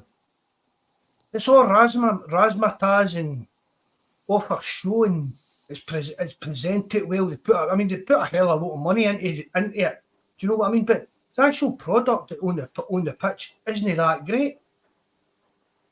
For the money that's floating about down in that league, it's a really, really poor standard. This is very rarely I watch any of it. Even the wee highlight bits you catch on social media and stuff like that. I mean, teams like Luton. Do you know what I mean? Luton. And see if you want to know about plastic pitches. Go back and look up Kenilworth Road back in the 80s, looking at this plastic pitch, and honestly, it made Livingston's pitch look like a fucking bowling green. I remember that. Was it no covered with the black pellets and everything back in the day? Or something? It was just... Absolutely ridiculous, man. I'm sure it was Kenilworth Road. It was Kenilworth. It still is Kenilworth Road. That's what they're still there now. Aye. Jonas will know because he's a massive Luton fan. So. I couldn't even fun looking on a map. I don't think. It's just in the back of London, is it? Is it down that kind of neck of the woods? Looking, I thought it was more like Birmingham type of way or that. Nah, it's not. At least I know that. At least I know that because there's an airport there. So. Yeah. Oh, aye, so there is, aye. Who was it? What's the guy's name? Every time I hear the name Luton, I think I get some Foster, and he a pure dodgy perm, it looked like, but he used to play with a bandage on his head all the time. I don't know. I can't think of either. You probably weren't even born by that time, Jonas, you know what I mean? But that, I mean, for me, that's all that English League is. It's just razzmatazz and look how much money we've got, and it's like Big Brother or any of these shitty reality shows. It's all just flashing. What the social best media and media overload that makes you think, oh, that must be good. That must be great. I heard someone talking about it on a podcast about the Premier League, and they came up with a good description of it. It was like, what they said was it's all tits, tan, and teeth, and that's actually a good way to describe it. Come on, I mean, it looks good, like, and it's got all this aesthetics pumped into it, but when you actually peel below the surface, it's pretty superficial, like. Steve Foster, Brighton. Was that Brighton? I thought that was Luton who played for. No, just what was it, Jonas? Teeth, tan, and tits. Well, yeah, tits, tan, and teeth. We've got two of them. Our manager. We've got the tan and the teeth. Just know the tits. Well, some people say he's a bit of a tit. Yeah, well, this is true. Yeah, he's definitely a tit like that.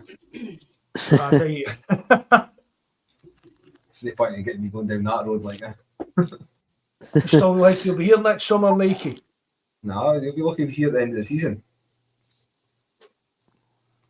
Like he says, he's got a hard net coming out, and like he says, I can understand what you like. He says, going back to the divisions and defending and that. But at the end of the day, the performance was still rotten. Like I said, just you go down to 10 men doesn't mean that you just down tools and hold on. Like I said, they never had any chance in that game. Right, but when that guy got sent off, Young, they were never going to win that game. Like he says, we're lucky they never got pumped 3-0. Never mind 2. They say the team's been rotten our season. They say we've been lucky to get to where we are. The fact that we were nearly 10 points clear at one point, I mean, shows you how bad how everybody actually really was. And that's what I said earlier in the season when we were that far clear. Like it's not just about how good we are, it's just how shite everybody else is. And the chickens are came home to roost now, over. So. And Nightmare saying Rodgers will be here next season. Mark Lowell leaves as a sign he will be backing Rodgers, in my opinion. A few people have been saying that. Has there been a kind of power struggle going on behind the scenes of that? And I personally think that Rodgers would have left even earlier if there was that much of power struggle. Because he's that vain that I didn't think he would want his reputation to be damaged. I just think the club have seriously got it wrong. But we're appointing him. Well, that was the mistake number one, yeah. But it's very strange that they keep talking about how much money they've got in the bank, and everybody knew that the positions that we needed to fill over January. I mean, it was the same positions that we needed to fill in August. Never mind January, and they still never got filled. And instead of reinforcing it left back and that, we'll just give away the left back, that we're back at left back. So we're even worse off now than we were in January. So we'll get rid of Abada. Do you think that's had I'm not meaning that's anything to do with the actual team on the park, but do you think there's been a wee bit of a split in the dressing room or this kind of thing as well with Abada? Players talk. They must. they must have brought it up. It must have been brought up in the changing room. Yeah, I'm not so sure. Like, I think he's probably even been about the place, if I'm being honest. Like, But why? That's the thing that I don't understand, Mikey. Why did they come back and play for us, and then kind of refuse? that move to the MLS, that was probably mooted weeks and weeks and weeks ago, and it's eventually now it's been forced through. Like I say, the money that he'll be getting paid from that Charlotte FC will be an absolute fortune to what he was getting paid at Celtic. Will it? I think so, yeah. There's that much money in him, and he's a designated young player. That means they're paying him above what they're allowed to pay or something. Yeah, like that. you're allowed certain players. That you've got to nominate certain players. Like you get 4 foreign players, and then you get a designated player. So you're allowed to breach like a financial regulation. You know what I mean? You can pay them higher wages and stuff like that. Fuck him anyways. We don't need to bother about him. Right. That's like he says. He's never played that season properly anyway, is he? So that's what I mean. He's not going to be a loss, but I'd be more worried about the players that are left, like that boy Coonan. That Jesus. Coon's honking, absolutely honking. For what I've seen him. That's seen me with Palmer, and that. Do you know what I mean? We saw what he could do, and he's been shite for a while. But we saw all right. He could hopefully gets back to what we saw when he first came in. But that Coon showed absolutely he came in. Absolutely stinking. The people that signed him, I don't know if that was Mark Law or that, but the people that like signed players like that, like they should be like took to task for that. Like, yeah. I mean, I don't know how much they paid for him. I think it was what, $3.5 million or something. It was about that. But Like, according to the reports, Brett, it was a Brendan Rodgers signing. I mean, between that Big Ida, I know. His hat trick, Mikey, we know he scored a hat trick for Norwich. We looked into it, didn't we? Between Coon and Bernaby, that's near, what is that, $7 million? Aye. Just in the pot. Like, a lot of people will say you need to give the guy time to settle in, but I think we can all agree that boy that's came in the German wing, I don't think he's going to quite cut it like it. I'm sorry it's saying giving the player time, but it's like what I'm saying about Palmer. We've seen bits of him that he's got a bit about him that could go either way. But Coons came in and he showed nothing really for me, nothing at all. He's meant to be a speed merchant. Yeah, and I've not seen him beat a man for pace for who signed him. I was going to just ask Jonas about United squad. Obviously, they've got more than enough to dominate the championship and they'll easily win the league. But I still think that Dundee United will win the league by 10, 12 points plus by the end of the season, personally. But I don't know like what kind of squad they've got for challenging next season in the Premiership. I don't know what like for contracts. Is there loads of players out of contract? Like, we've only got 5 senior players in contract for next season. There's 14 or 15 out of contract in the summer. So it'll be a full scale rebuild when we do come up, hopefully. So what do you think that they need? Like, well, the goalkeeper's on loan, so we'll need a new keeper. We'll need someone with pace at centre half. We'll need someone that can a defensive midfielder that's like I like Docherty. He's got another year on his deal, but he's played 13 and he's missed 12. So again, he's injury prone. And then we'll need a bit of creativity on the wings and probably an attacking midfielder and then another striker as well. So the thing is, I think a lot of these players that we've got this season will be just a case of right, thanks but no thanks, kind of like 1 year deals just to get. But we've signed a lot of championship players. Let's be honest, the majority of our squad, barring a few, have all played the majority of their careers at that level, and they were good. We basically just went to every championship, the top end championship teams, and signed their best players. We took Kevin Holt and Docherty off Partick, who were their best 2 players last season. We took my boy Grimshaw from Morton, who was their player of the season, for a dig. We've just went and got players from every other team, you know what I mean, that could get us over the line this year, and then obviously gave them 1 year deals so that you're not going up to the Premier League with a team that isn't good enough. So there's a big rebuild on the cards in the summer, like. Yeah, we could, that's another fella. We'll be able to give you Seagrass back for free if you want him. I would take him back because we're going to need a keeper. Fire you a couple of loans. We'll send Big O to you in loan. That's exactly the kind of player you need. You need a striker that can put his cell about up front. See, I'm not saying I'm a fan of O, but see when Rodgers came in, I've said it all the time. I thought that O was more his type of player than Kyogo, just because he's a big bit of a unit and stuff like that. But it's just he's a bit like Maeda. He looks the part, but when you actually see him with the ball at his feet, you're struggling to see what he brings.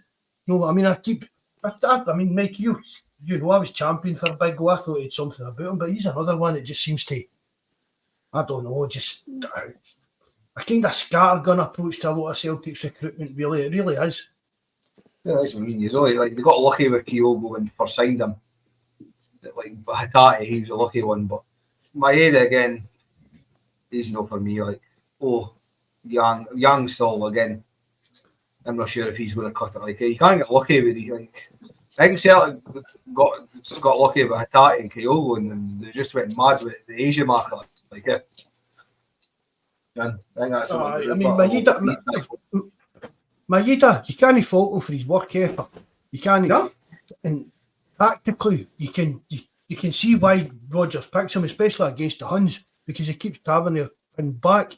But when he's got the ball at his feet, I mean, really, his goal the other week, I fair dues. But as I said to you the other day, Mikey, right, I could take 100 shots at goal with one leg, and at least one of them's going again.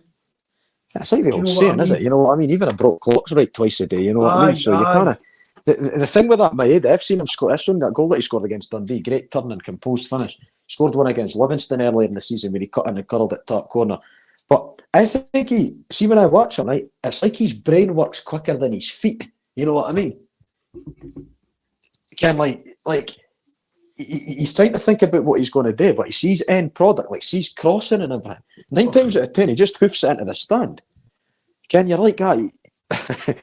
He's the sort of, you would do your dinger and like you boys obviously know a lot better than me. You watch him every week, but tell you, see if I watched him every week, I'd be bald and grey by now, like, or one of the two. Ken, you'd be absolutely, you would just be going mental. Is that a dig, Jonas? I'm going beef. I'm going beef, bald and grey. Oh mate, honestly, it's hard work. When Celtic signed my head, I had long hair. Mickey had a permanent sign in the head. It's only been 2 years. Mickey had Davy Proven here, and now I'm bald as fuck, so there you go. I add into my head and he's crossing. But I see that Kobayashi's meant to be away as well. Back to it's good. Harry Kuehl, that team. Ange's team. Harry Kuehl went to take her. I've got no idea. I think it is at Yokohama Marinos that he went to. Whoever it is, I think it is then, but whoever Harry Kuehl's, I think it was Ange's team at Yokohama. I think you're looking at that Kobayashi. The boy that's on loan to St Mirren's doing well, but again, that's maybe his level. Maybe because St Mirren are in talks with Celtic about extending his loan for another season, and maybe that'll be a good move for the guy because that's his level because he's been a standout since he's been there. So he's obviously got ability, but he's not at your level. You know what I mean? I'd be quite happy to leave him sitting at St Mirren for next season, see how he gets on. It seems to. I don't understand. Like, somebody put in the chat saying my Maeda's touch is poor because the high speed he's moving at. How many world-class wingers have you seen in the past that have had a good first touch just because they've been quick? I understand why. Just because somebody moves at pace doesn't mean they've got a bad touch. Nah. People will make excuses for anything these days, like that. Just say how it is sometimes, Well, it's like you could go on about Thierry Henry. Thierry Henry ran it at great pace, did he? But his first touch wasn't poor, so... Don't like to talk about him on here, Jonas. What are you saying? You're not allowed to talk about Terry Henry on here. I hate him, I still hate him. I just, I didn't even think until before I said that there, but I can't what it was. He was just the first person that came into my head about players that were quick that had a good first touch. I was just using him as an example of that because obviously I was just responding to what Mikey had said about had been commented, like, you know what I mean? And he was the first thing that I could have thought of. Like, that was quick with a good first touch. But yeah, I can understand why that's maybe a touchy subject now. Boom. I hate him, man. I hate the guy. Like, he's getting I'm not as bad. He's getting the cheap shots in here. I was making an honest point. Oh, he's a cracking player, no doubt about it, man. But I hate him. Oh, I hate the guy, man. There we go, though, Mark. Right, I don't know if it's racist to say I'm not very keen on French folk. Maybe only about 2 or 3 French folk in my life I like. That's not to do with being racist. It's just the way it is. But yeah, I tell you though, VAR would have bailed you out back then, would it? Aye. Would have been an advocate for VAR back then. Eh? See, there's an element of hypocrisy with that whole VAR debate as well, is there? See, there's people saying Jota. I've said this before. I think there's a bit of revisionism going on with Celtic fans regarding Jota. Because we all moans about him. What did he do this for? What did he do? Do you know what I mean? And now if he's left, we came he's took on this kind of godlike presence in the Celtic support that they can't remember how inconsistent in that he was. What the thing is though, Mark, that's just recency bias. It happens with every fan base. Because what happens, right, is see when you're struggling, right, or something, or you have a player in a position that isn't quite as good as his predecessor, you all of a sudden forget about his bad games and you think, you think he was the second, you know what I mean? You think he was the best thing since sliced bread, but it's only because you've either had a major downgrade in that position or your team's on a bit of a skid, so you start reminiscing. It happens in every fan base, you know what I mean? You go back to, remember, it was like when we had Barraghetti in the goal last season, that doofus for Australia, that basically threw the ban every week. And then all you talked about was, we had Benji last season, but we'd have probably stayed up. But that's an example of, you know what I mean? Just because you've had a major downgrade in that position and you're suffering in a certain position, you go back to someone and think, this boy was absolutely brilliant, when he probably was there, but he's just much better than what your current incumbent in that position. So your judgment gets clouded. You know what I mean? People forget that Jinky was shit at times as well, but his highlights seem to make people forget. I know I'm a bit old, but I'm not old enough. I can't mind Jinky playing, but it probably did happen. And another great example of this, and I'm not speaking ill, he did be saying this right, is Davy Cooper. I'm old enough to remember Davy Cooper getting booed at Ibrox and stuff like that for being lazy, and the Rangers fans giving him pelters and stuff like that. But it's a bit like a musician. The guy's passed away, right? And all of a sudden, you forget all the rubbish. Do you know what I mean? That's a classic example for me, Davy Cooper. The Rangers fans gave him dogs abuse a hell of a lot of things back in the 80s. He get blamed for a lot of and stuff like that because he wasn't a hard worker and stuff like that. Like I say, I joke all the time, but one of my favourite players in the early 2000s when I went to go see the games was Bobby Pettit. See some of the games, the big games that he showed up in. I think it was for a 2-year period. He's absolutely outstanding for Celtic. Bobby Pettit, I'm not having that, man. No, I'm not having that. He was brilliant. Like I said, the games against Rangers at the start, he was good. I used to go on everybody else's tip. It's like a gap. Celtic fans were about a gap. Yeah, but you always said that. Didn't you? A gap was absolutely brilliant for us. Not Celtic only built the Lisbon limestone so he knew where to stop running. Right. But that's the only reason that Celtic built that stone. So that Didier Agat knew when to stop running. If you looked up and he saw seats, he could turn left or right. No. I've had this out with Mikey for you, honest man. I'm not a fan at all of him. See what you two are talking about, right? That conversation goes on up and down the land in every single fan base. It's the same with United supporters when they go on about Mackay Stephen, right? GMS, right? They go on about GMS and they're like, he was the last time I had a winger that could tap boys on, right? But then I always remind them, he was good against Dundee and Rangers and Aberdeen and that, right? But see when you had Ross County and it was pushing her in, or Hamilton, it was pushing her in on a Tuesday night in January, he was worse than a man doing. But nobody remembers their performances. But people will remember the games when he did a rainbow flick against someone, or he, you know what I mean? Again, people just look through it because everybody has got their favourites. And you know what I mean? They kind of see green cheese sometimes. You're just like, look, lads, he was absolutely bouthing. Bar, like that's a store. That's Mikey's. That's Mikey's saying, like, but you know what I mean? It's one of the things, Kind of like everybody's got their favourites, and like I say, I remind boys about that all the time. Oh, what about this goal and that goal? I says, yeah, but what about the time he missed the opening goal against Motherwell on a Tuesday night at him? Kind of stinking, but it's just that's just football. You know what I mean?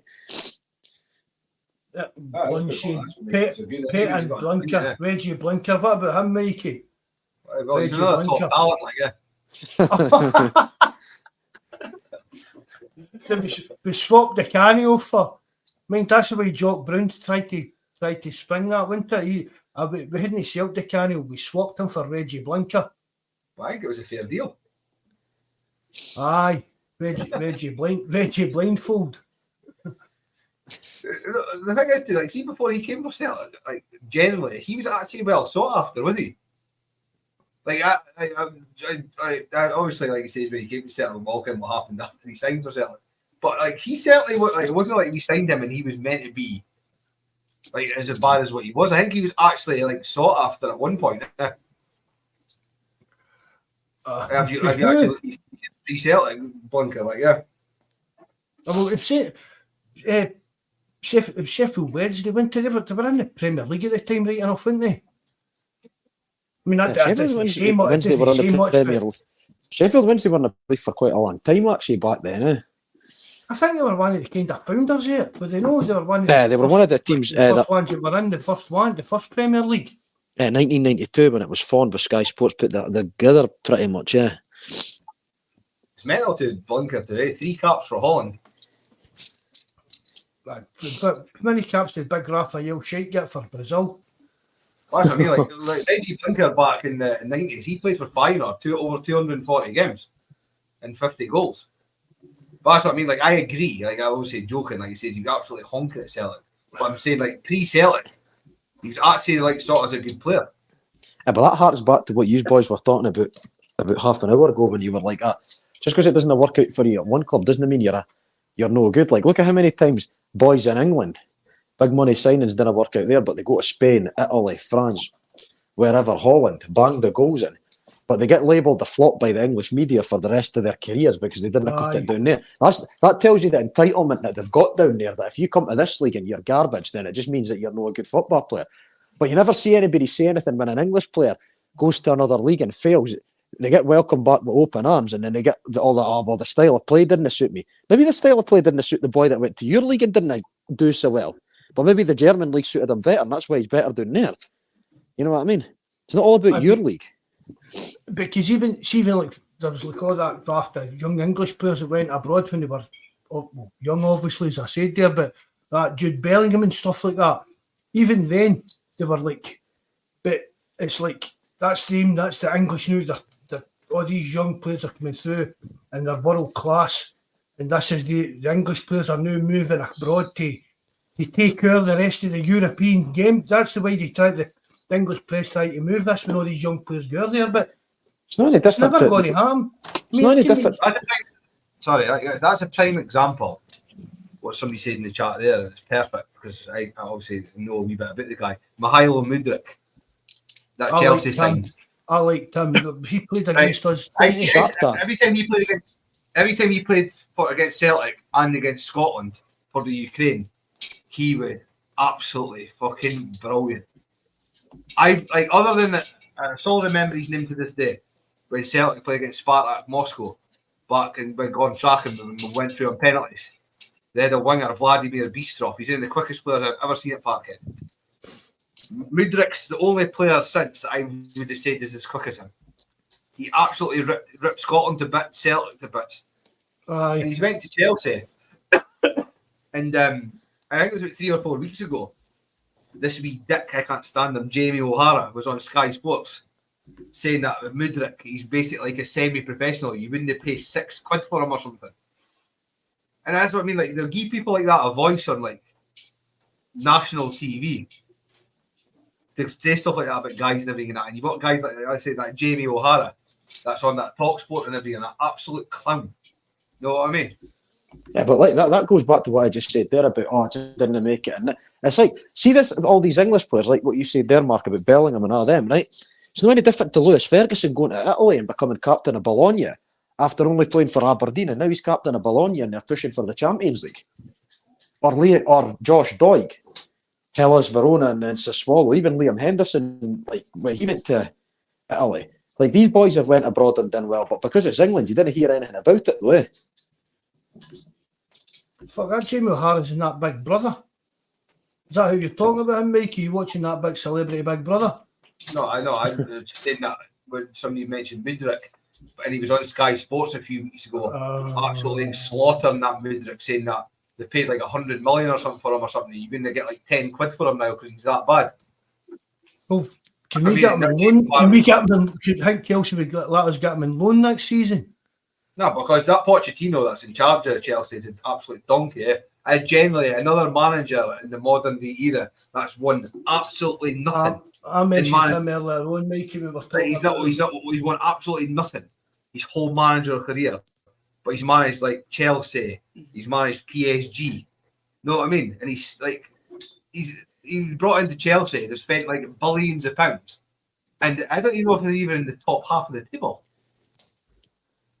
No, I know. No, the thing with Pochettino is he only got the job because he was a beaten Champions League finalist with Tottenham, and that shows you how bad it actually is that you could be a beaten finalist in a competition, but you've been able to piggyback off the back of that success for the rest of your career and being able to fester job after job, even though you've done nothing to deserve it. You know what I mean? And again, he spent $1 billion near enough.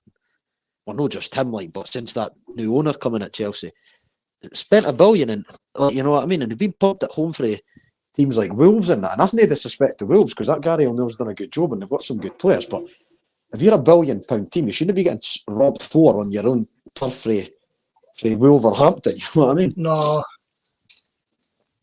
And that's what respect to Wolves. It's like see on the forum and that, whenever a Celtic manager gets spoke about, there's always these kind of names that get flung about, and half of them I wouldn't want as Celtic managers because they've no. What you're talking about, Jonas, they've done nothing. Yeah, but the thing is, I want guys that, see, even if they've come in, see, even if Celtic went and signed, like got a manager in for, see, even if it was something like, even if it was something like Luton or that, he'd been down there and he'd got Luton into the top half of the Premier League. He'd maybe got them to the FA Cup finals and stuff like that. He's making his name. He's doing his job. He's improving a kind of wee team. So you can take that. But it's Mikey's talking about that Pochettino and that. If they're spending all these hundreds of millions of pounds every year, every transfer window on players, you're looking for a return on that for your manager. And the thing is as well, with Pochettino and boys like that, he's spunked nearly $1 billion at Chelsea or $500 million or whatever it is, and he's never done anything. So he's not going to get that kind of money at Celtic. So in theory, by the law of averages, he would do an even worse job. Because if he's been given that money and made a mess of it, then how's he going to do any better when he gets not even a third of that? Even somebody like Pochettino or that coming into Celtic, I wouldn't be confident getting back to this is that. We've seen Pochettino. That's us. We're on for the treble this season. Do you know what I mean? He's not got that. See anybody. It's a bit of an anomaly that PSG's never won the Champions League because it's simply the money that they've pumped into it for years and years and years. And again, that's just a case of, for me, they've just not picked the right manager in all the years because they should, for the money and the way that PSG's running that, they should have been racking up a couple of European Cups by now, certainly, I think, anyway. In theory, they should have, yeah. It'll be interesting to see how PSG get on when Mbappe and that goes to Real Madrid at the end of the season and who they'll get in to replace him. Because there's that much of divide in the PSG camp just now with Mbappe. He's on like nearly £1 million a week or something. To the rest of the other players, and that there's that much of divide and hatred within that squad that as soon as he's away, I wouldn't be surprised if to replace him with somebody that's probably not as good as him. but they've probably got more chance of actually winning the Champions League because they've got more team. Yeah, good point. A one-man gang kind of thing. Fernando Torres went for goal machine at Liverpool to pure piss at Chelsea, smelled with glove. That was another one. That's what everybody talks about. Like he says, Mbappe, like he's the best player in the world, and he's the best. He's not the best. The best player in the world just now is Erling Haaland at Man City by a long way, in my opinion. But everybody talks about Mbappe like he's the best player in the world. I don't think he even is. Because if I was picking to put a guy up front for us, it wouldn't be Mbappe, it'd be Haaland. That'd be PSG will buy Kyogo. Maeda, Mbappe. They'll sell enough M's. There are enough M's in it to get it going. Right. That was off topic again. But like, who do you two generally think is the best player in the world right now? Matt O'Reilly. It's a hard one. It's a hard one. Probably if you're looking at striker wise. Not even striker. I'm on about generally. Like if you needed to pick a player in the world, like who would you pick to go to come to your club? Like, even in the chat, even like if they want to get involved. Like if you needed to pick any player in the world, in the chat, if you did unlimited money, whatever, who would you sign for Celtic? Use your names in the chat. Who you would pick? Like who would you sign, Jonas, if you had a choice of any player in the world right now to sign? I don't know, actually, to be honest. Maybe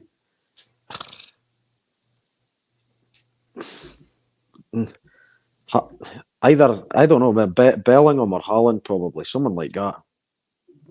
Haaland, like, somebody's put Jude Bellingham. I like Jude Bellingham. He's a top player, but I personally think England's best player is now Phil Foden. Yeah, well, Foden, actually, yeah, he's playing well just now as well, yeah. Like De Bruyne, there's another one.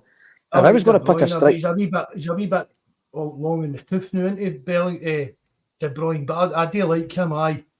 I would even... No, it doesn't matter because De Bruyne wasn't, like, you knows what I'm going to say here, but De Bruyne was never ever rapid pace or quick. So he's got older, it's not affected him so much because he's still a quality player. He can still pass the ball, he's still got the same vision, yeah. I like, even like, thinking about, and even, like, it just depends. That's what I was thinking of, Robert. Sorry, Jonas. He's saying Kane. Robert Baker saying Kane. But I had him in my mind, I know. But it's not worked out for him well I just think either. if you were signing an out and out striker, I just can't see past that. But the boy Haaland there. Aye, 9 times out of 10. I mean, obviously, that one that he missed on Sunday, that open goal that he missed, that's an anomaly. Every striker has a miss like that in their career, regardless of how good you are. But to show us all that's what I mean. Like, it doesn't matter. It just goes to show you that. It doesn't matter how good. I mean, even Messi and Ronaldo have missed sitters like that. Yeah, everybody misses an open goal from time to time. It's just what happens, eh?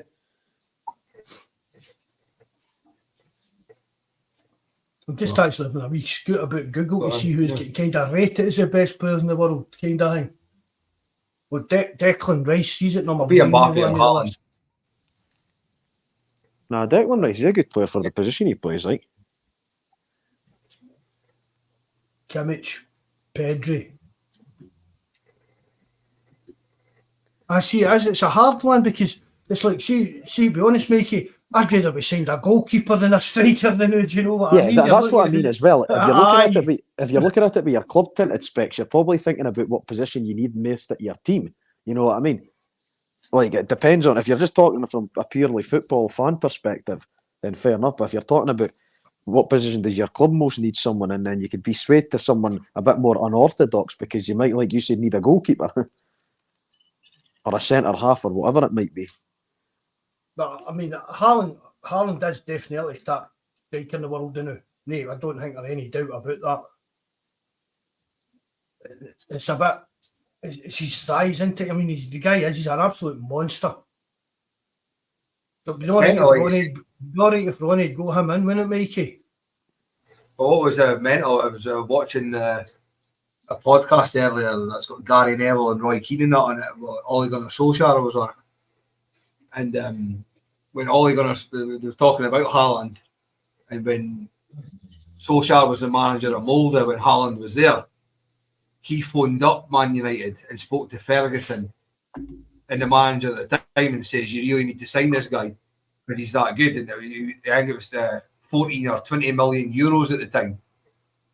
And Man United turned around and told Solskjaer that they weren't interested because he wasn't good enough for them. He ended up going to Salzburg and then to Dortmund, and then obviously he went on to Man City from there. Because it was actually quite a good podcast because they were actually going on about scouting, and the Man United scout says that they scouted him and felt like he wasn't a good fit for Man United and weren't prepared to pay the fee that Mulder wanted. Yeah, there's been loads of things that have happened like that, and it was like even like when Sam Allardyce was in charge of Blackburn, he got offered Robert Lewandowski, and he was like, "Nah, I don't think he's good enough for free," and then that never happened. So it just goes to show, yeah.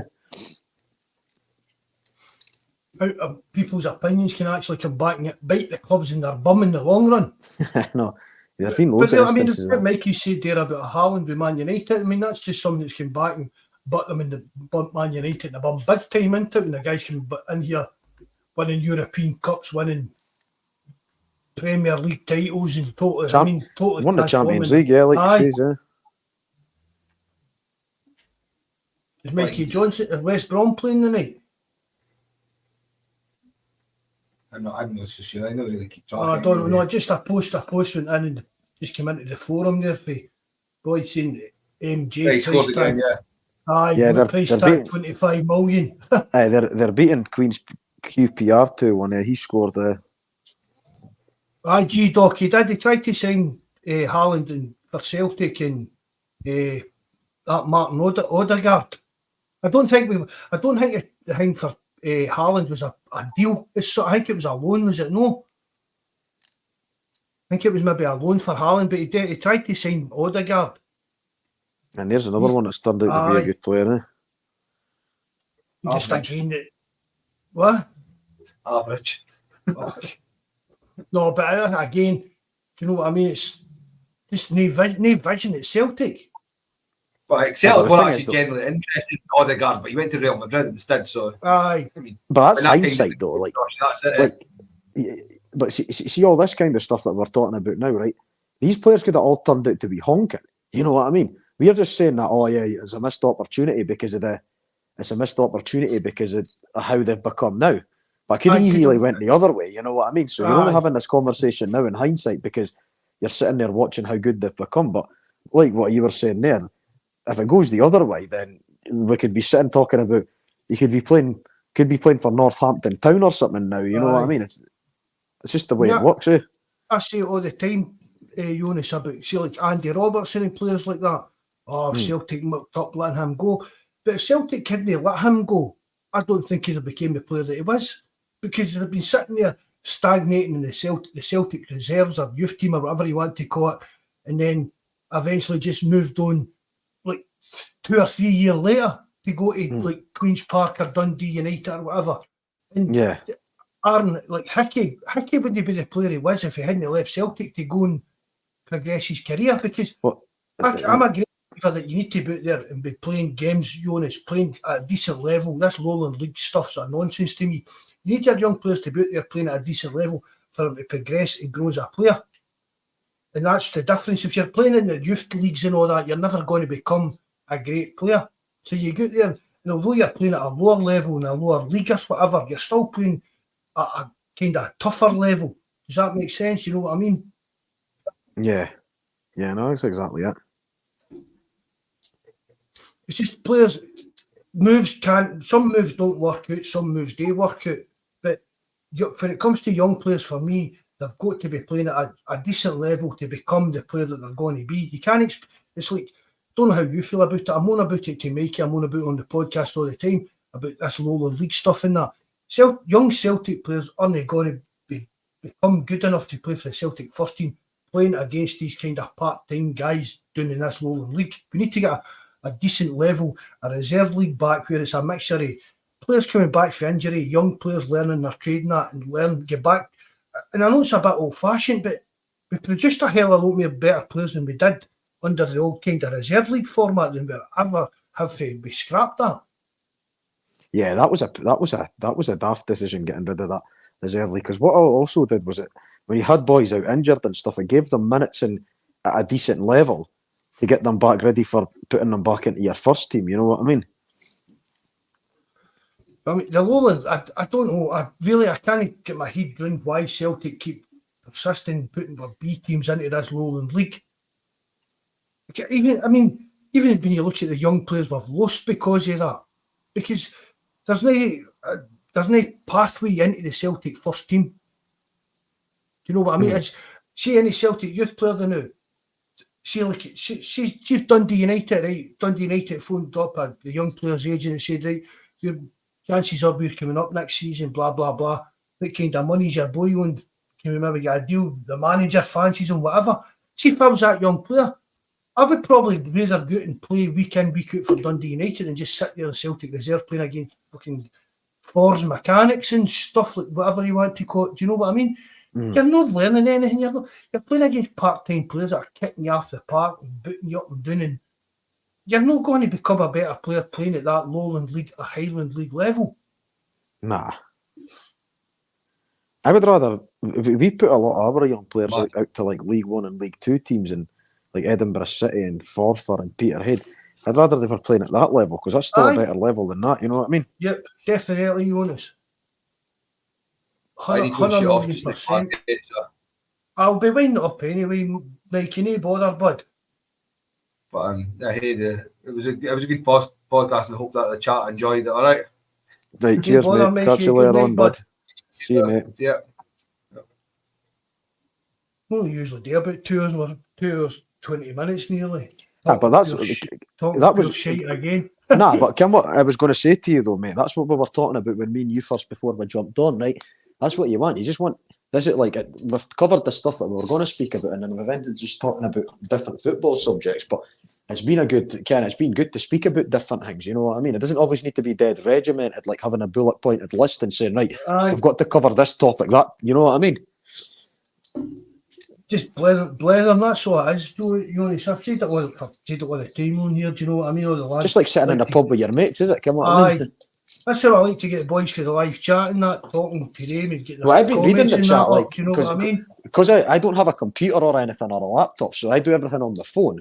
So I've been listening to, like, talking through the headphones, and then I've been reading the chat as I've been listening, kind of like speaking, and then like trying to speak like the points that have been made in that, you know.